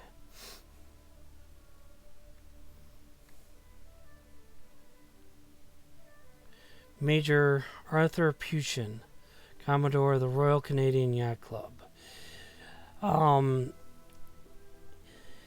He got into lifeboat number 6 after Molly Brown shouted up from the lifeboat saying, "Hold up, there's not enough seamen to man the boat." And Second Officer Charles Lightoller, one who was lowering the boats on the port side, asked if there were any sailors available, and this guy stepped up and said that he'll do it, but all he'd have to do was climb down like, I don't know, 25, 30 feet down a rope down to the lifeboat. And Second Officer Charles Lightoller said, if you can climb down this rope, then you can go. And so he did. And since he was part of the yacht club and he knew how to do that stuff, that was no trouble for him.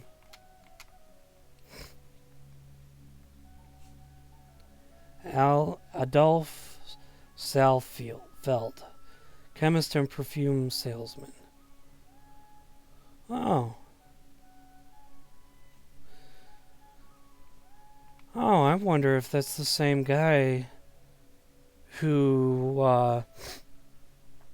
where they brought up a bag full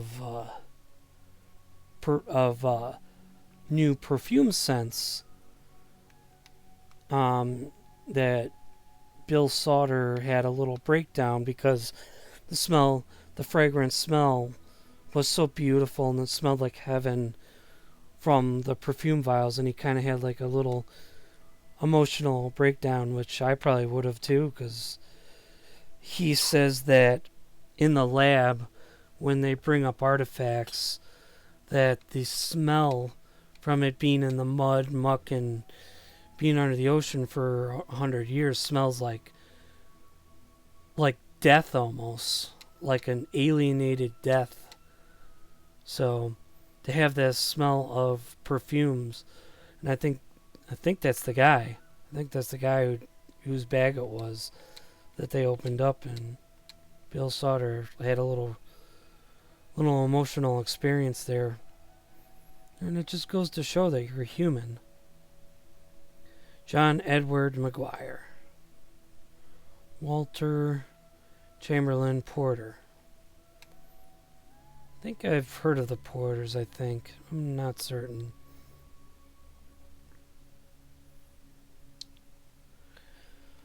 John and Mary Ann Thayer, VP of Pennsylvania Railroad. Oh yeah, her. John and his son Jack. There's a bit of a... Yep, Jack Thayer.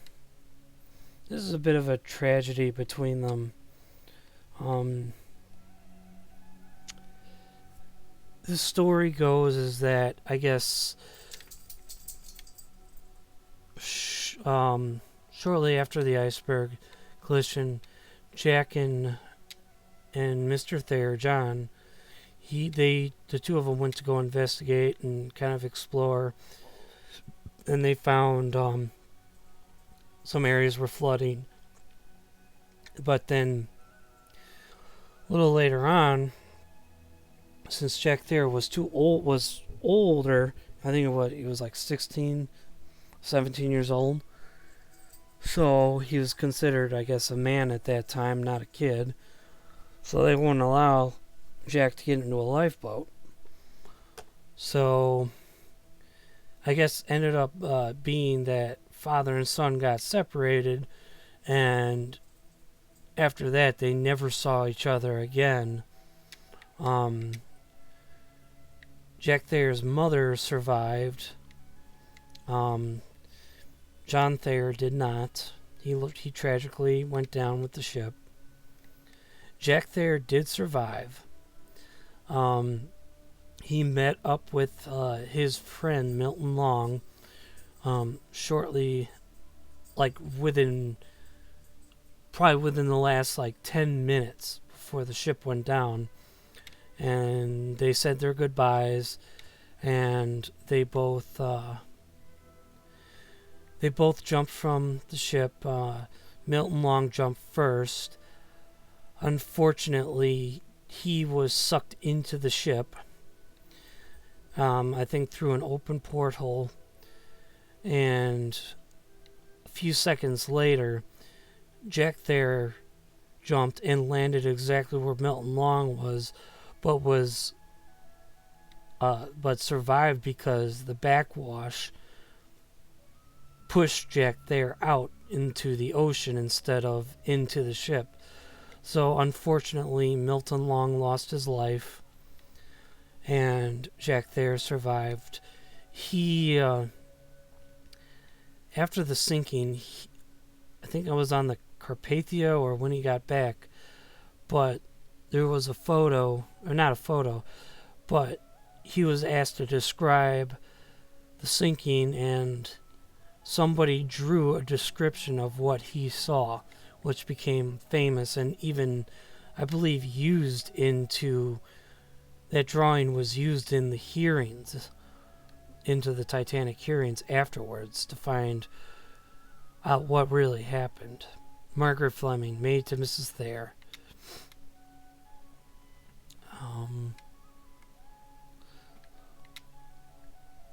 So yeah, you have these little spaces, these little cracks and crevices here.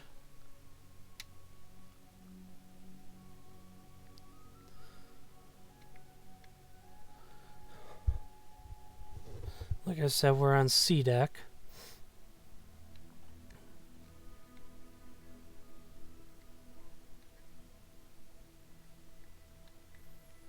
Charles and Annie Steingall.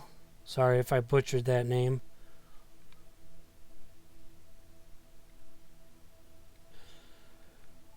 Charles Nash.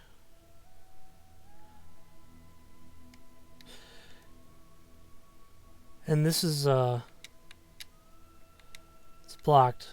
But this is what a first class cabin, interior cabin, would have looked like.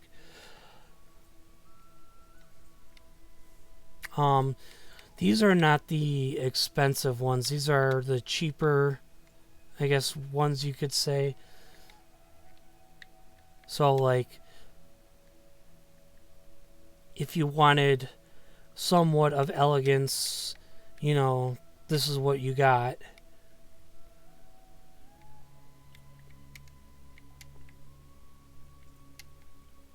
Here's a sneak peek into another one. Really no different. Benjamin Foreman.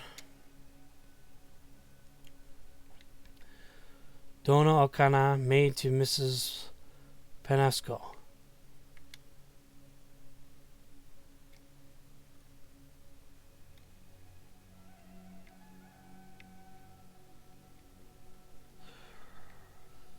Herman Kleber. Sorry if I, or Klebar. Sorry if I butchered the name. Elmer and, oh. Okay.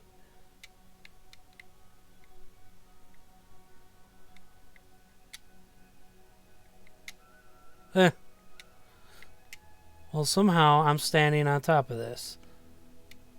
So Elmer and Juliet Taylor introduced paper food containers to England. Okay.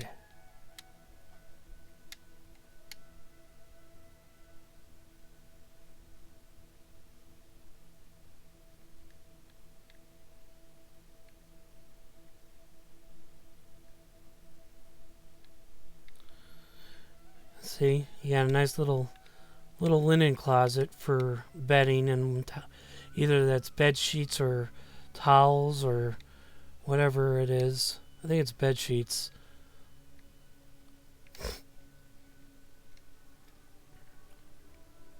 Got another fire hose there in the wall.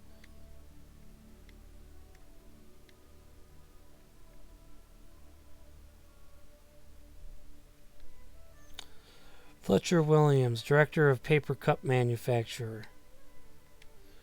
Dr. William and Lillian Menhen, with William's sister Daisy, foremost surgeon in Wisconsin.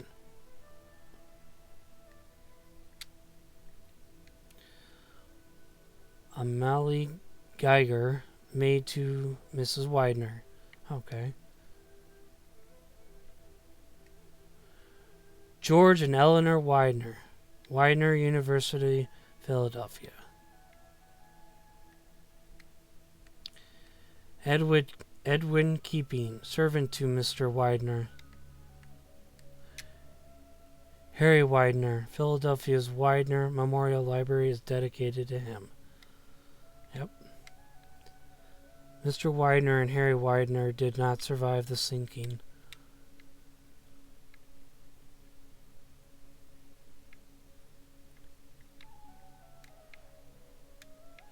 Maids and valet, saloon, pantry.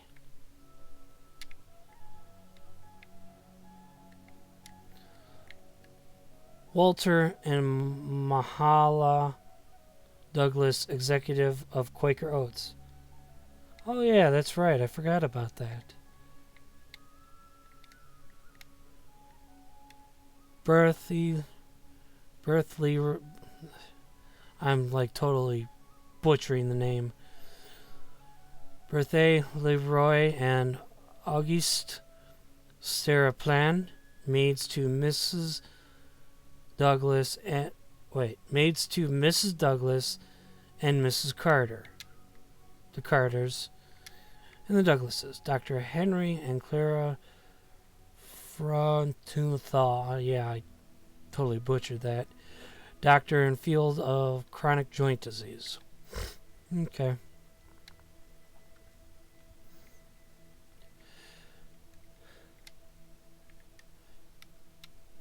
Madame de Villers, alias of Mile Bertha, Maine, Belgian singer, secretly engaged to passenger Quig Baxter. Yeah. That's quite a story in itself. I guess, I don't know why, but Quig Baxter, Samuel and Nella Goldenberg, well-known dog breeders. So I guess Quig Baxter was, I guess he was an odd fellow.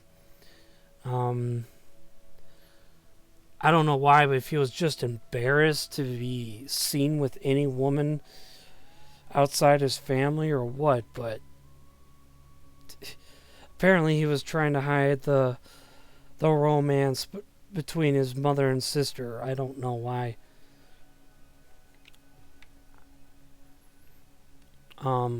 After the sinking, they took her in. Quig Baxter did not survive. But they took her in after finding out about it. And I guess she was only there for like a month or two before she continued her career. Austin Partner.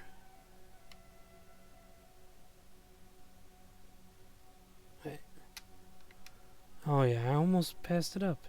This is where you can go in and just kind of... I'm a vampire! No! I can't see my reflection.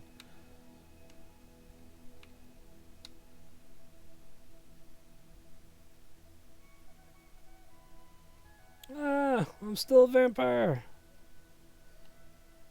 Nice marble sinks.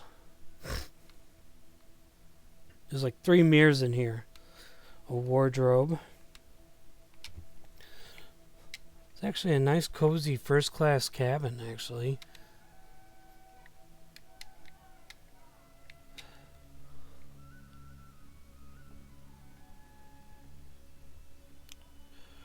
Carl Bear, American tennis player.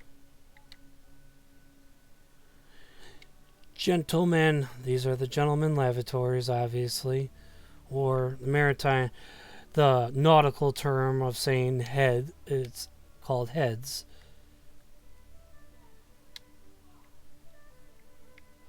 To second-class promenade.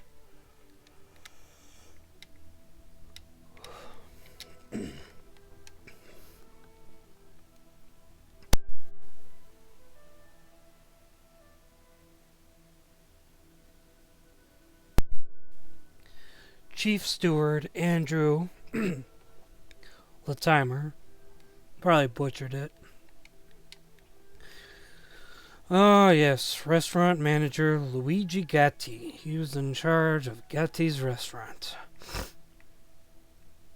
That would be the a la carte restaurant, I believe.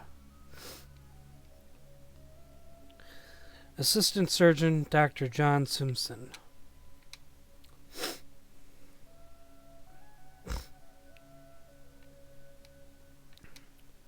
So over here you got Ship Surgeon Dr. William O'Loughlin.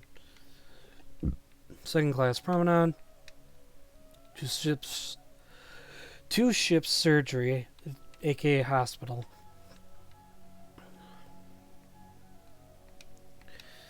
Frederick and Jane Hoyt, noted yachtsman and lace importer. Edith Graham. I can't remember. Was it Edith Graham or was it Edith Russell? One with the pig. The musical pig. There was an Edith. She went back for a little musical pig to bring back, which I guess still exists today. Walter and Virginia Clark. Margaret Graham and Elizabeth Schutz. Oh no, maybe not. That wasn't the woman I was thinking of. Jacques and Lily Frutelli. Prominent American novelist. William T. Stead, pioneer, investigative journalist, and editor.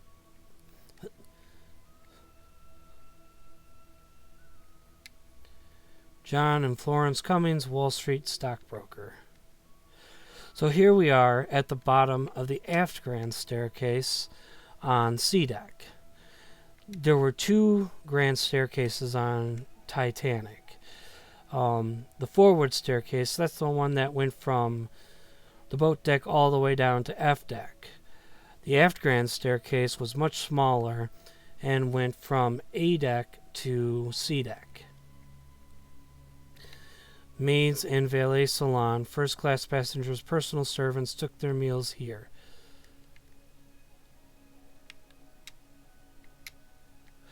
So we're gonna look at this real quickly. And right here, everybody, I give you Matt DeWinkler. He is the one who has literally made this entire interior. Everything that we've seen on the inside of the ship, he built. So here we are back on C deck. We're still on C deck, and the clock is now at 10:00, almost 10:06 now. We're getting to, and we started out on the ship at 8:30 a.m. So that kind of gives you a bit of a time frame as to how long we've been doing this demo.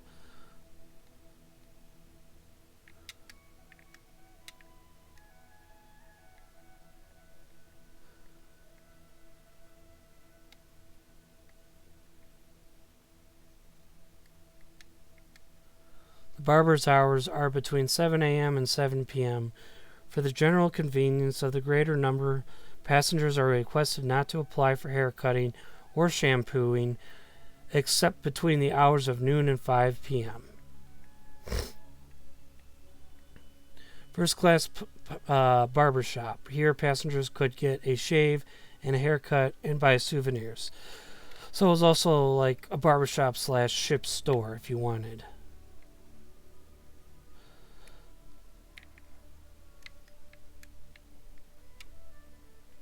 So as you can see, it's not that high up, but it's still beautiful nonetheless. I wonder if the barber will be on board for the run to Southampton. Lord knows I should fancy a shave after my journey here. Speaking of barbers, I'm quite glad old Harry is there to look after Claire while I'm away. They always were fond of each other, and when my son was born, Harry was particularly fond of him, never missing a birthday. See, this is the kind of friend a man really needs. His presence seems to even alleviate her hysteria condition. I'm sorry, Robin, but you're kind of an idiot here. If you can't read in between the lines of what you just said, your wife's having an affair. Think about it, Robin.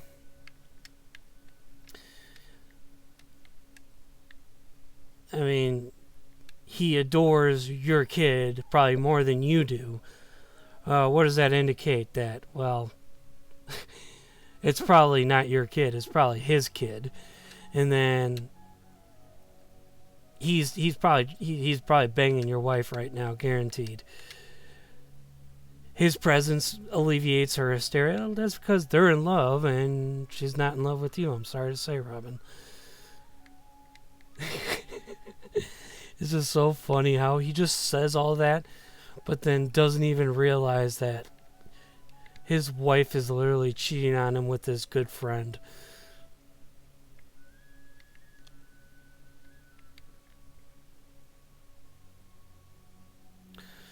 Alright, so here we go.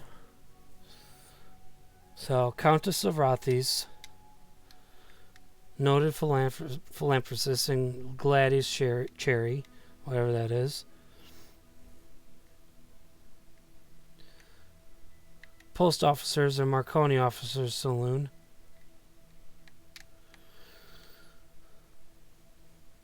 Ah, yes, another. Right here we have another another Easter egg. This is your cabin in the game Titanic Adventure Out of Time, made by Cyberflix in 1996.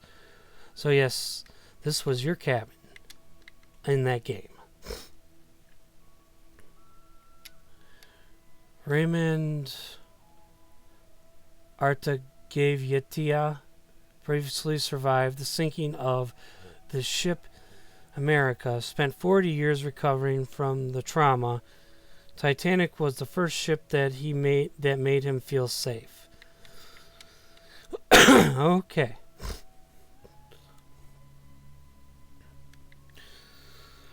Okay, we already went down with that.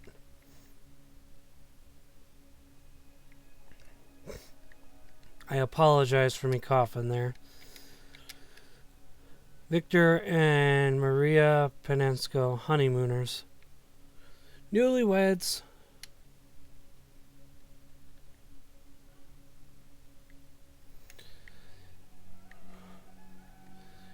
K and M. That would be Kyle and his lover. Speaking of which, Kyle, if you ever listen to this, have you guys ever gotten married yet? I know you guys were engaged. Hope you got married, or if you're still engaged, or what happened. We all want to know, because it's all still here.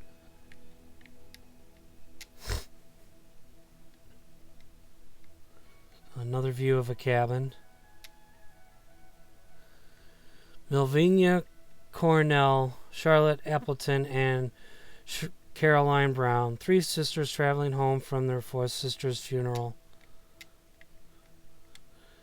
Nellie Bissett, maid to Mrs. White. Isidore and Ida Strauss, co-owners of Macy's department store. I'll tell you a story about that in a second. Ellen Bird, maid to Mrs. Strauss. The Strauss sitting room. John Farthington, servant to Mr. Strauss. So the Strausses were an elderly couple, probably in their 80s. Mr. Strauss, believe it or not, served in, what was it? I think it was the military for the United States during the Civil War. So hats off to him. Veteran, you know.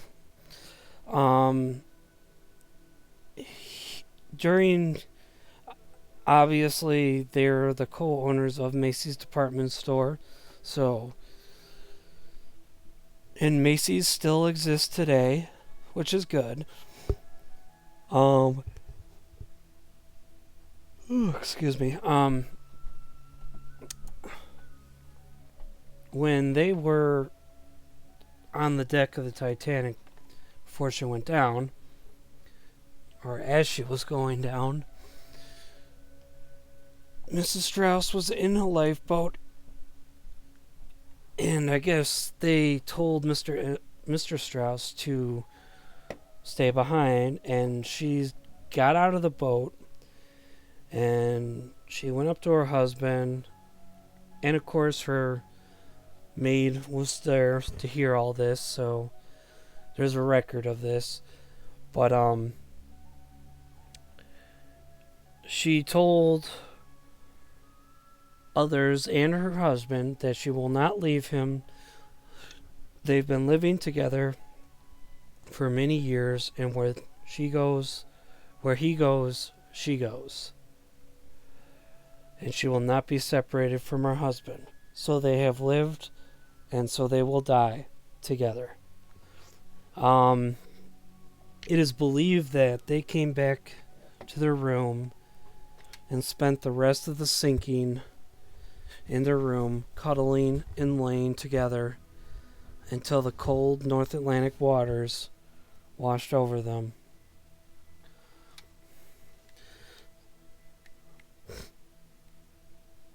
And so here we are now at the purser's office. This is the forward grand staircase we're at now on C deck. So Inquiry Office. Here, passengers could purchase wireless telegrams, store valuables, purchase tickets for the Turkish bath, and other shipboard activities, and request assistance and information. Soon this area will be bustling with passengers anxiously sending telegrams and complaining about the most trivial of matters. I consider it a blessing that I will not be around to witness that. And here we have Naval Engineer Park Stevenson. This guy has appeared in many documentaries and is helping the Honor and Glory team to make this an accurate representation. Him, Ken Marshall, and Bill Solider are the three biggest Titanic historians that are helping out and making this to be a extremely authentic and factual game to date.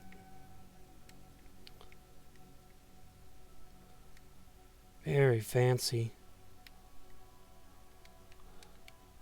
So if you want to put your letters in there and whatnot, to get your postcards, I guess. The purser's office. Inside this office is the ship's safe where passengers can have valuables.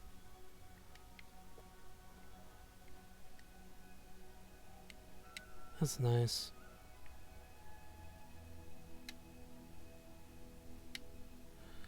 And let's see what's through this door. Ah! Ah! Ah! Okay. Yeah, I know, it's so creepy. But, this is another Adventure Out of Time, Easter egg. The real almost said surfer. Blah. What's wrong with me? The real purser, his name was Huey McElroy. The guy who played the purser in Adventure Out of Time, he was called somebody else. I don't know what his name was for that, but he was a fictional character for the purser in the Adventure Out of Time game. In that game, he was not a very nice person. He basically makes you do his job for him because he's too much of a lazy ass to do his own job. So, yeah. And then if you do something, I think at one point in the game, if you do something wrong or talk to him wrong in the game, he shoots and kills you. Yeah. How about that? What a nice purser.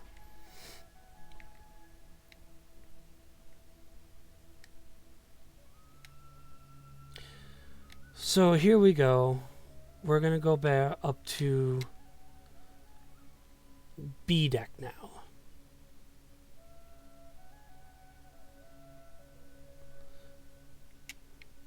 It's just so nice. Looking at these cherubs with the lights in them. That is so awesome.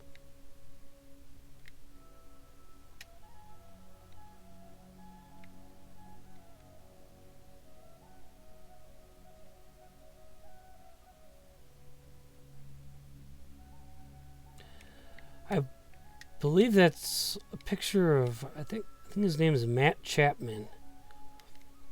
He's the one who is digitally making the pictures at these half landings on the staircase, on both the aft grand staircase and the forward staircases. The thing is, with this one, this is actually of himself. Now, the reason why he put himself in is because at this landing, half landing, it is not known as to what was in its place. So, he just put a painting of himself on there. So we are now on B deck. B deck boarding entrance. From here, Many first-class passengers boarded the ship at Southampton.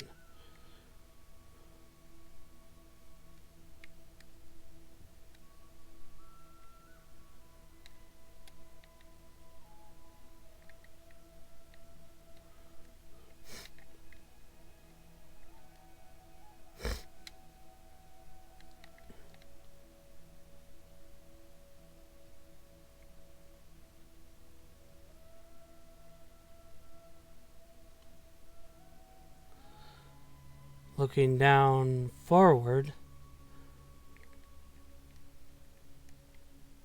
yeah, forward B deck's superstructure would be right over there. And here, at last, we have the elevators.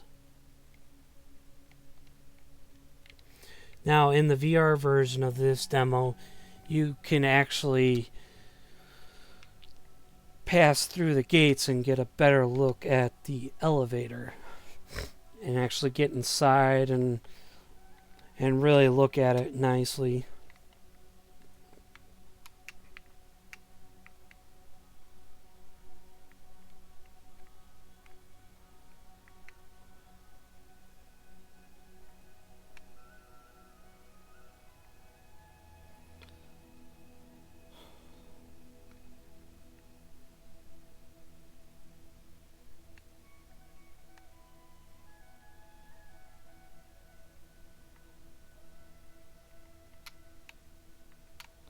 B-deck boarding entrance. Then over here you can kind of see open doors to a private promenade deck. This is, I think this is where J. Bruce Ismay's room would have been, the managing director of the White Star Line.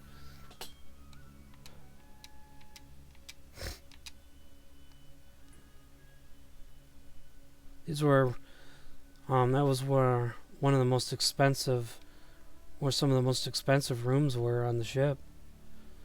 B-deck cabins amidship.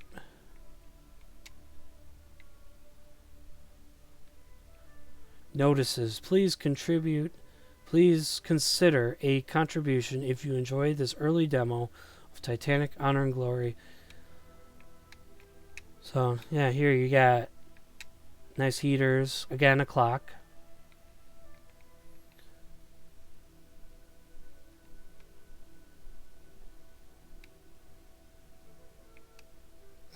Yeah. Another distribution panel.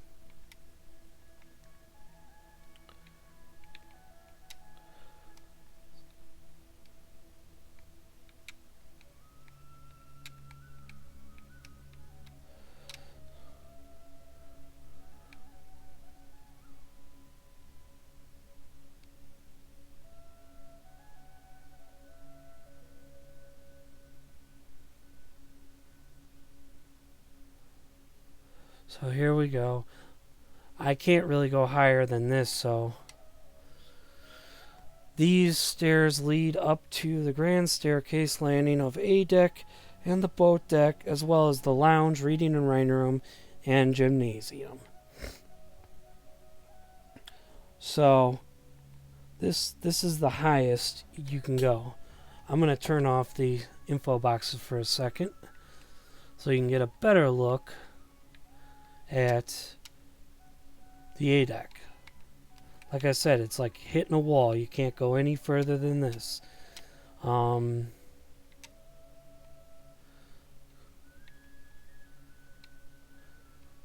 that is the forward dome over the forward first class staircase.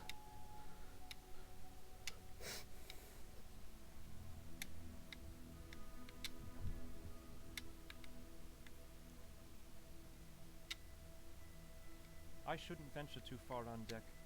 The Board of Trade members may board soon, and I'm expected to meet them.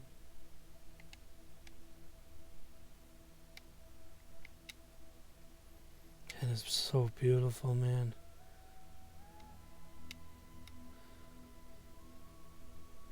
See, what's interesting is that the grand staircase on in boat deck and A deck, they actually had the crystal chandeliers. These are made of crystal.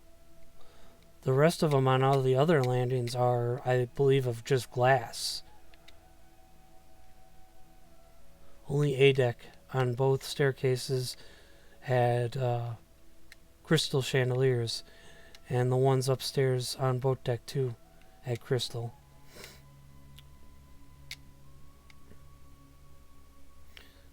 Trust me, all this stuff is extremely impressive in VR.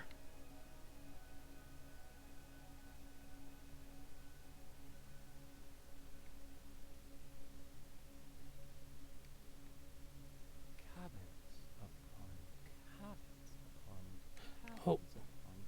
Cabins upon cabins upon cabins. Before I do, I almost forgot. Turn back on the info boxes. The Cardezza sitting room. Mrs. Charlotte Wardle Cardezza and Miss Anna Ward traveling with her maid. 14 steamer trunks. Holy crap, that's a lot. 4 suitcases and 3 crates of baggage. Man, what are they bringing? Their whole entire damn house? Jesus. Mr. Thomas Drake Cardezza, son of Mrs. Cardezza. Mr. and Mrs. Arthur Ryerson returning to America due to the sad news of the death of their eldest son, Arthur Jr. Ms. Suzette Ryerson and Miss Grace Scott, daughter of the Ryersons and governess.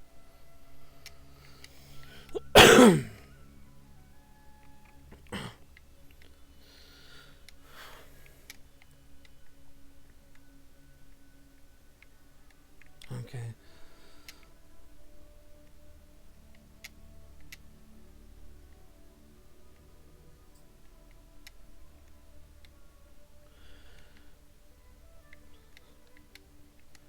Miss Victorine Chaudesson, maid to Mrs. Ryerson. Master John Ryerson and Miss Emily Ryerson, son and daughter of the Ryersons. Man, they got a lot of people with them.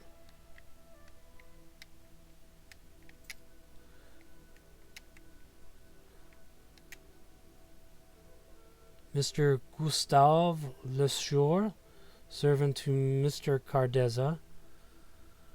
Mr. Richard Fry, valet to Mr. Isbay. Oh, okay. Didn't know that.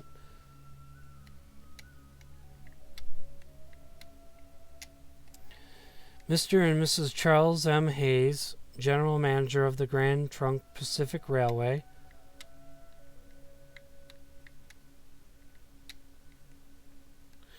Mr. and Mrs. Thornton Davidson, daughter of Charles Hayes, athlete and co-owner of Canadian Brokerage House.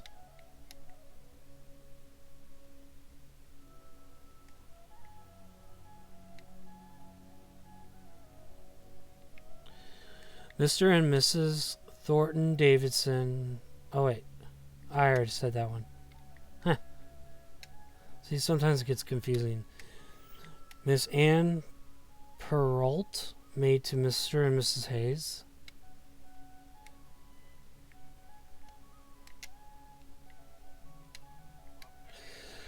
Lucille Noel Martha and Miss Gladys Cherry, philanthropist, suffragette, and the Countess of Rothes traveling with her cousin. Okay, that's a lot of words.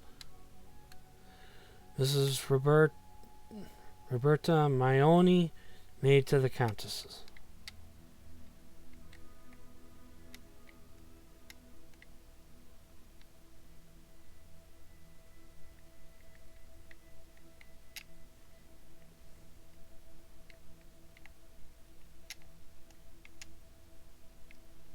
No, none over here. Okay.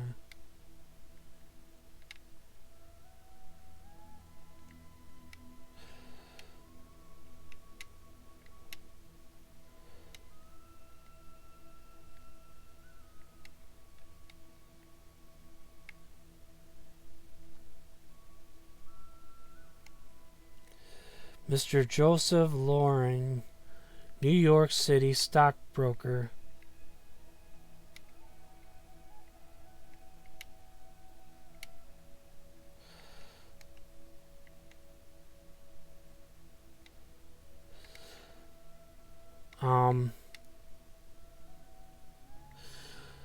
Before I'm going to do the other side. Before I go to the... We're going to do that part last. We're coming up towards the end of our tour so far of Titanic. So on this side, you got that same kind of little nook and cranny. So over here you got Miss Lucille Carter and Master William Carter II, daughter and son of the Carters. Mr. and Mrs. William Carter owned the car in the cargo hold. Yep, that they did. Mr. Sean William Harrison, secretary to Mr. Ismay.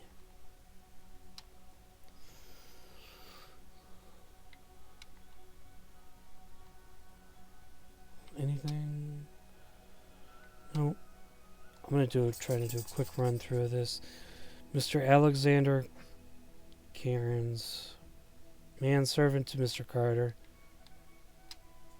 Mr. Benjamin Guggenheim and Victor Giulio, son of wealthy mining magnate, traveling home with his valet, his mistress, Leonatine, or whatever you say that, stayed in a different room. Okay. So, Mrs. Laurette Elise, maid to Mrs. Spencer. So, going kind of back to Mr. Guggenheim over here. He's pretty famous.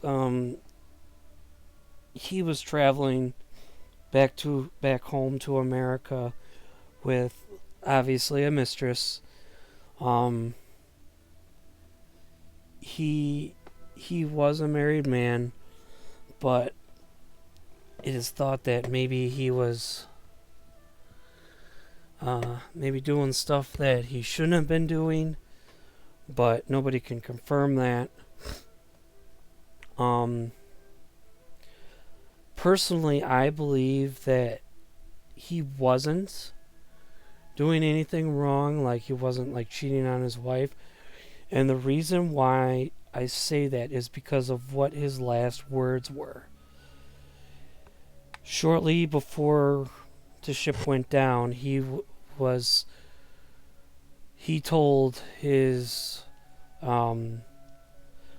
one of the stewards, he said, tell my wife that I've done my... tell my wife I've done my best in doing my duty, and that we have dressed up in our best and prepared to go down as gentlemen. That saying alone tells me that I don't think he did anything of that sorts of cheating on his wife. Mr. and Mrs. Augustus Spencer, famous opera singer. Master Jack Odell and Mrs. Kate Odell, cross-channel passengers, friends of Francis Brown. Miss Lily Odell, cross-channel passenger, friends of Francis Brown. Okay. Mr. Richard May and Mr. Stanley May, cross-channel passengers, friends of Francis Brown.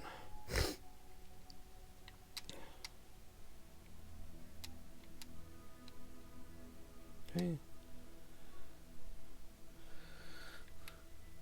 Mr. Quig Edmund Baxter helped organize the first hockey tournament in Paris, traveling home to Canada with a secret lover, Bertha Maine, hidden from his mother and sister.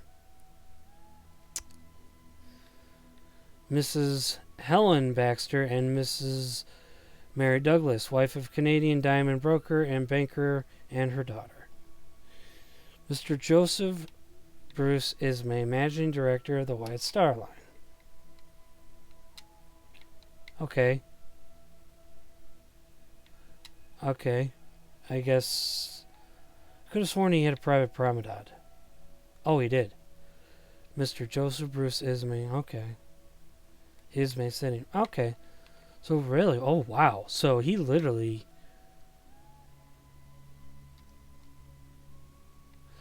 Damn, so he literally had a room like literally that from here to the end of there. Holy shit. That's a fucking big ass room. So here we are in... Okay, so I was right. So that entered onto his private promenade deck. Awesome. Alright, so now we're going to head back aft to the grand staircase. The aft grand staircase, I mean. Not the forward one, not to be confusing.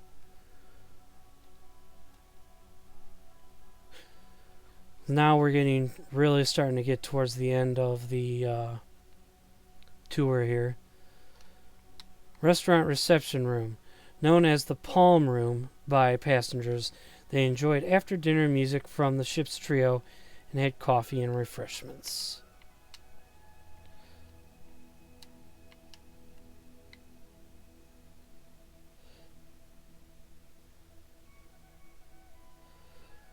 Love the wood detailing here. It's absolutely perplexing. Now that's a craft I can really respect. Lovely wood. I've always been fond of wood. When younger, I used to cut wood for the poor folks 2 streets over. My neighbors started calling me Robin Wood. They always laughed, but I don't know why. I wore that title proudly. So since this demo has come out in the last 2 years, I've always wondered, is that supposed to be a, like, Batman reference? Robin Hood, Robin Wood. I don't know. Is that supposed to be like a Batman type of thing, like a reference? If someone, especially Matt, Kyle, or Tom, if you ever see this, maybe clarify that. That would be great. Watch, I'm probably totally, completely wrong and making myself look like an idiot. Man, I love that. The bronze cherubs, the lights, it's beautiful.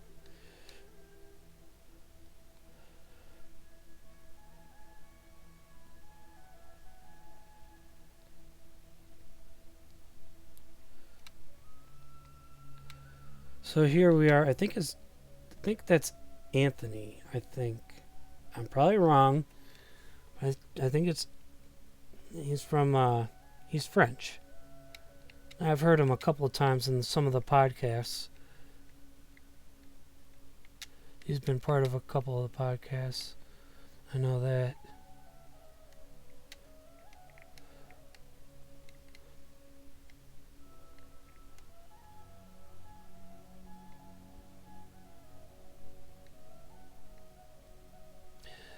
Cafe Parisian. This cafe is designed to resemble a patio cafe in France, complete with artificial vines and windows open to the sea air.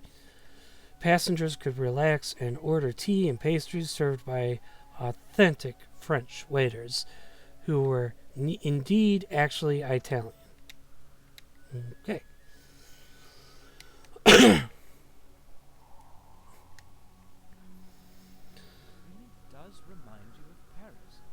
Though accepting the smell of overflowing sewage. Wonderful memory of coming back to me of that city.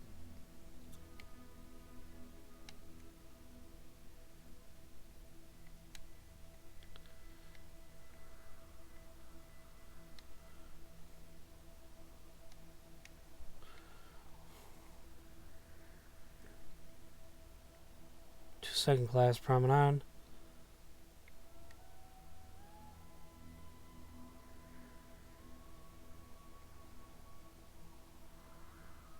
This is so nice.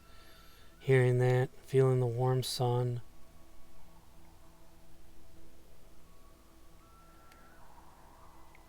See, I like when you really look at it, these leaves move in the breeze.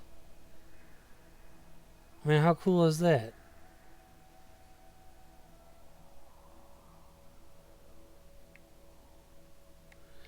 And right here we have Mr. Tom Linsky, project manager and director of the entire game.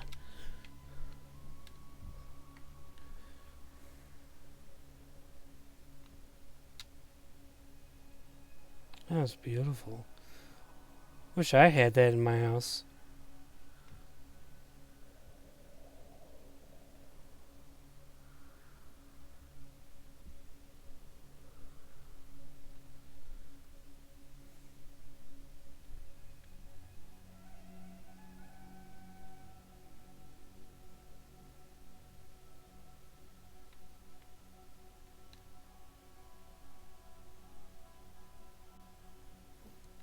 So we got a nice menu right here. I'm not going to read all that because it's a lot.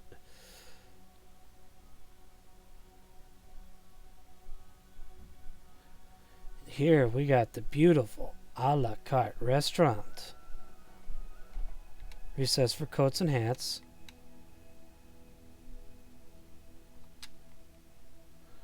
Restaurant cashier's office.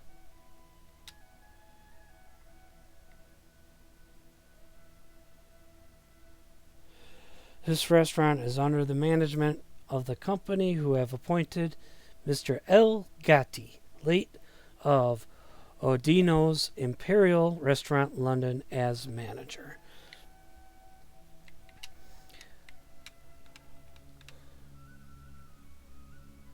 The only thing I can read on this is Friday, 12th of April, 1912. So, wait, did that say 12th or just 2? Oh, that says 12. Okay. Odd that this room would have its tables already set. Mr. Gotti hasn't even boarded yet. Oh well, top marks for presentation. Presentation is right, Jesus. I mean, look at this. Look at the detail in that. Just look at the freaking detail in the wood and the brass and the gold leafing. I mean, Jesus. I mean, look at that. That is so cool.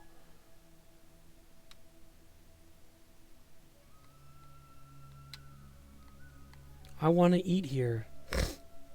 I mean, look at that. Look at that. Come on. You can't tell me that ain't beautiful.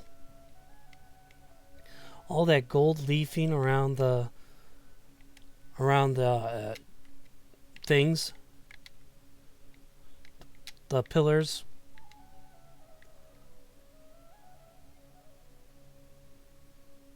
I mean, this room is just absolutely incredible. Highly detailed. Look at the rug. Even the carpet's all nice, man. Sadly, this room no longer exists.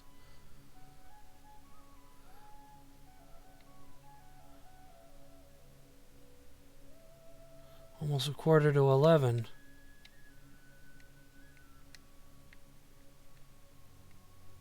Stunningly beautiful.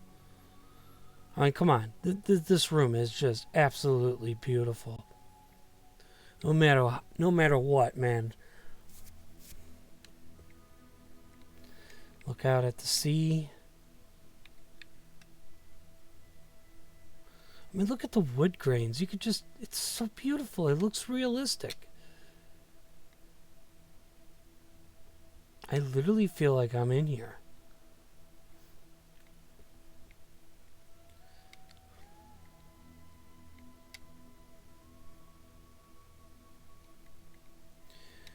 And here we are with this picture of Ken Marshall. Artist, historian, wonderful guy all around. He's pretty awesome. See, look at the craftsmanship in this. This isn't, you know, this type of craftsmanship does not exist today.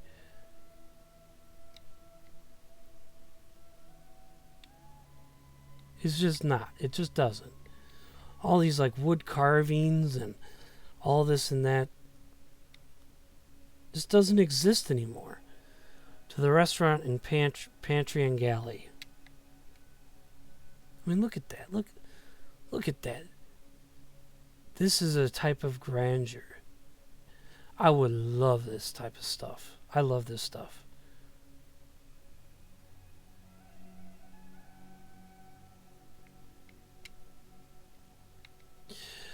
The a la carte restaurant. Unlike the first-class dining saloon on D deck, dining in this restaurant is not included in the standard passenger fare ticket. Excuse me. For an added fee, passengers may order from a menu at any time between 8 a.m. and 11 p.m.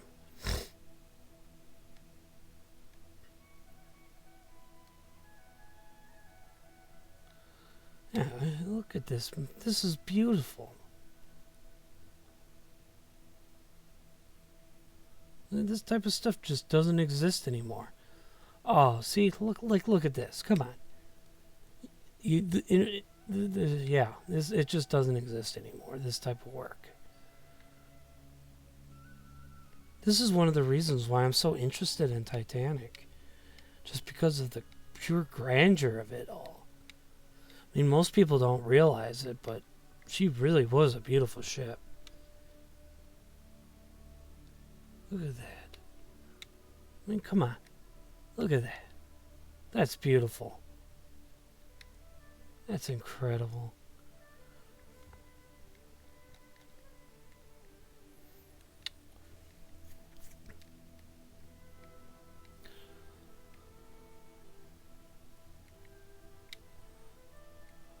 So this is the clock on the aft grand staircase. And this here is the beautiful glass dome right over the staircase.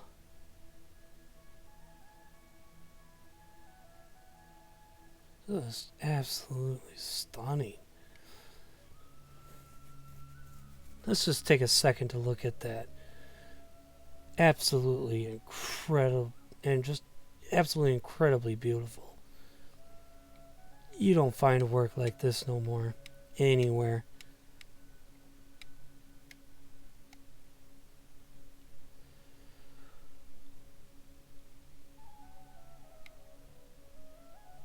Thomas Andrews, Titanic shipbuilder, head of the guarantee group.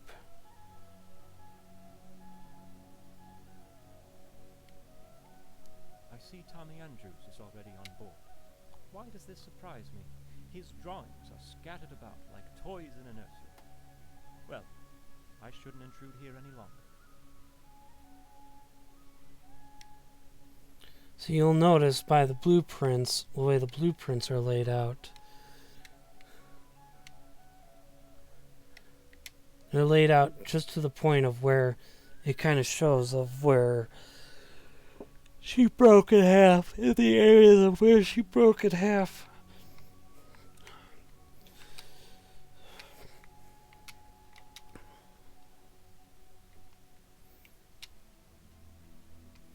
Get a glimpse out onto the A-deck promenade. It's like you just open that window and let in fresh air.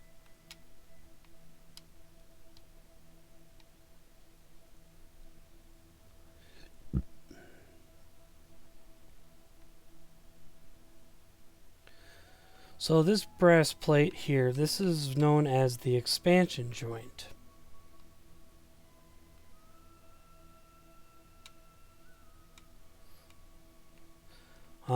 It had an aft expansion joint and a forward expansion joint. This is the aft expansion joint. What it does is, it's an opening. The expansion joints are slits in the superstructure openings that allow the ship's hull to flex in heavy seas. So this way, the superstructure can kind of move freely without stressing and cracking and breaking, to a deck promenade, to lounge and deck pantry. I suppose this won't be open any time soon. A shame. I would enjoy nothing more than a cup of tea and to sit with a book in the lounge and, well, lounge. This way to the lounge. In the lounge, passengers could gather to read, have refreshments, play board games, and socialize in a room resembling a great palace in France.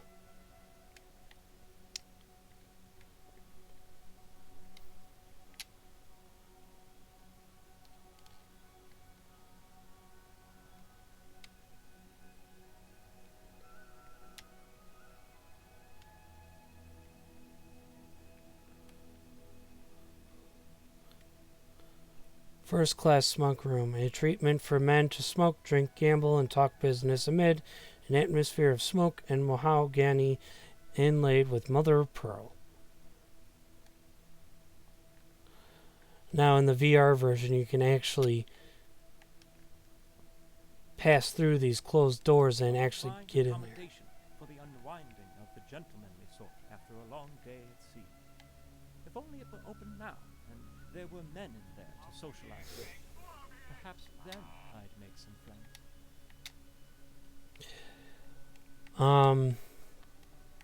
As I was saying, in the VR version, you can pass through these doors and actually get a nice glimpse inside of the room.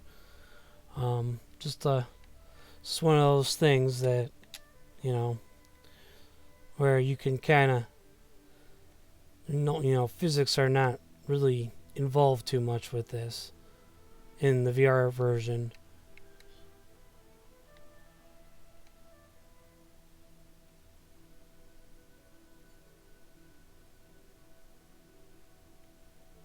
Francis Brown until he disembarked in Queenstown, Ireland.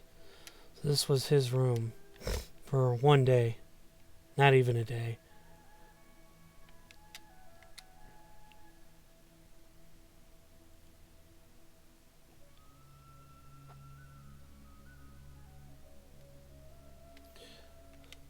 There's his little camera that he took pictures of the ship.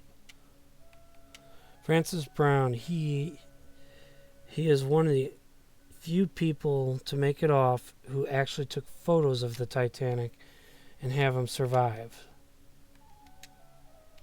And because he got off the ship less than 24 hours after its initial departure, he was able to survive. Originally, he met a couple, and they actually wanted him to go with him on a trip across America, and they'd pay for his ticket for the remainder of the voyage.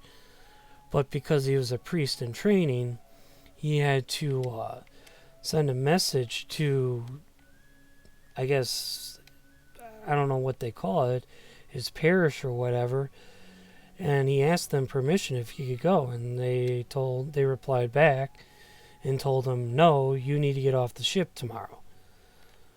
So he's like, okay, and then he did. He got off the ship, and he survived. And just imagine, any photographs he took of Titanic wouldn't have existed if he disobeyed that order and stayed. So he survived. Well, that's the end of the tour. We went through every single room. I know this was very long demo. Personally, I like it to be long because I've seen a lot of people on YouTube. I'm not going to mention any names or gamer names. First off, I don't even know really any of them to even remember their names. But one of the biggest things is that these YouTubers who go through here and they play this demo, they they rush through it. And what I mean by rush is, like, the video is only 30 minutes long. You know, they rush through the whole thing. They miss out on a lot of stuff. They miss out on cabins, interior things, areas. They miss out on... I saw this one guy go through, and yet he missed all those cabins that were opened up. Like, he literally raced through the corridors. He missed all those open rooms that were, including the ones that you could venture into, and he literally missed over here. He literally missed that entire hallway, this whole thing, this whole little area here, the a la carte restaurant, that there, and the Cafe Parisian. He missed all of that. Oh, and plus he missed the lounge. He missed going down that right over there. Like, he literally, like, would just cross the stairwell, not even pay attention, and just go over here. So, I know I'm rambling on right now, but the point is, I like the longer videos because I like to get everything in. I like to get all the details, all the wonderful moments, you know, not this, just race through it just so you can post it up to YouTube and so you can get your views. Come on, man. Do it nicely. You know, just do it nicely. Watch other videos. If you don't know all the areas, watch other videos. There are people that go through all the areas, so if you're not sure, or even explore. Explore before you make a video. Try to find everything. And explore. So, yeah. So with that, I had fun today. I had fun playing this again. I had a lot of fun. I can't wait till this game comes out. Hopefully it comes out in the next year or two. You can subscribe to their YouTube channel and their Facebook page. You can also check out their website, titanichonorandglory.com or titanichg.com. Just type in Titanic Honor and Glory on Facebook or YouTube. Subscribe. You can donate to their website. I donated some money to help them out, so I'm happy about that. Yeah, this was a fun experience again. It's been a while since I've played it again, so yeah. And I hope everyone has a good day. This is Captain Mikey, signing out. Goodbye, everybody.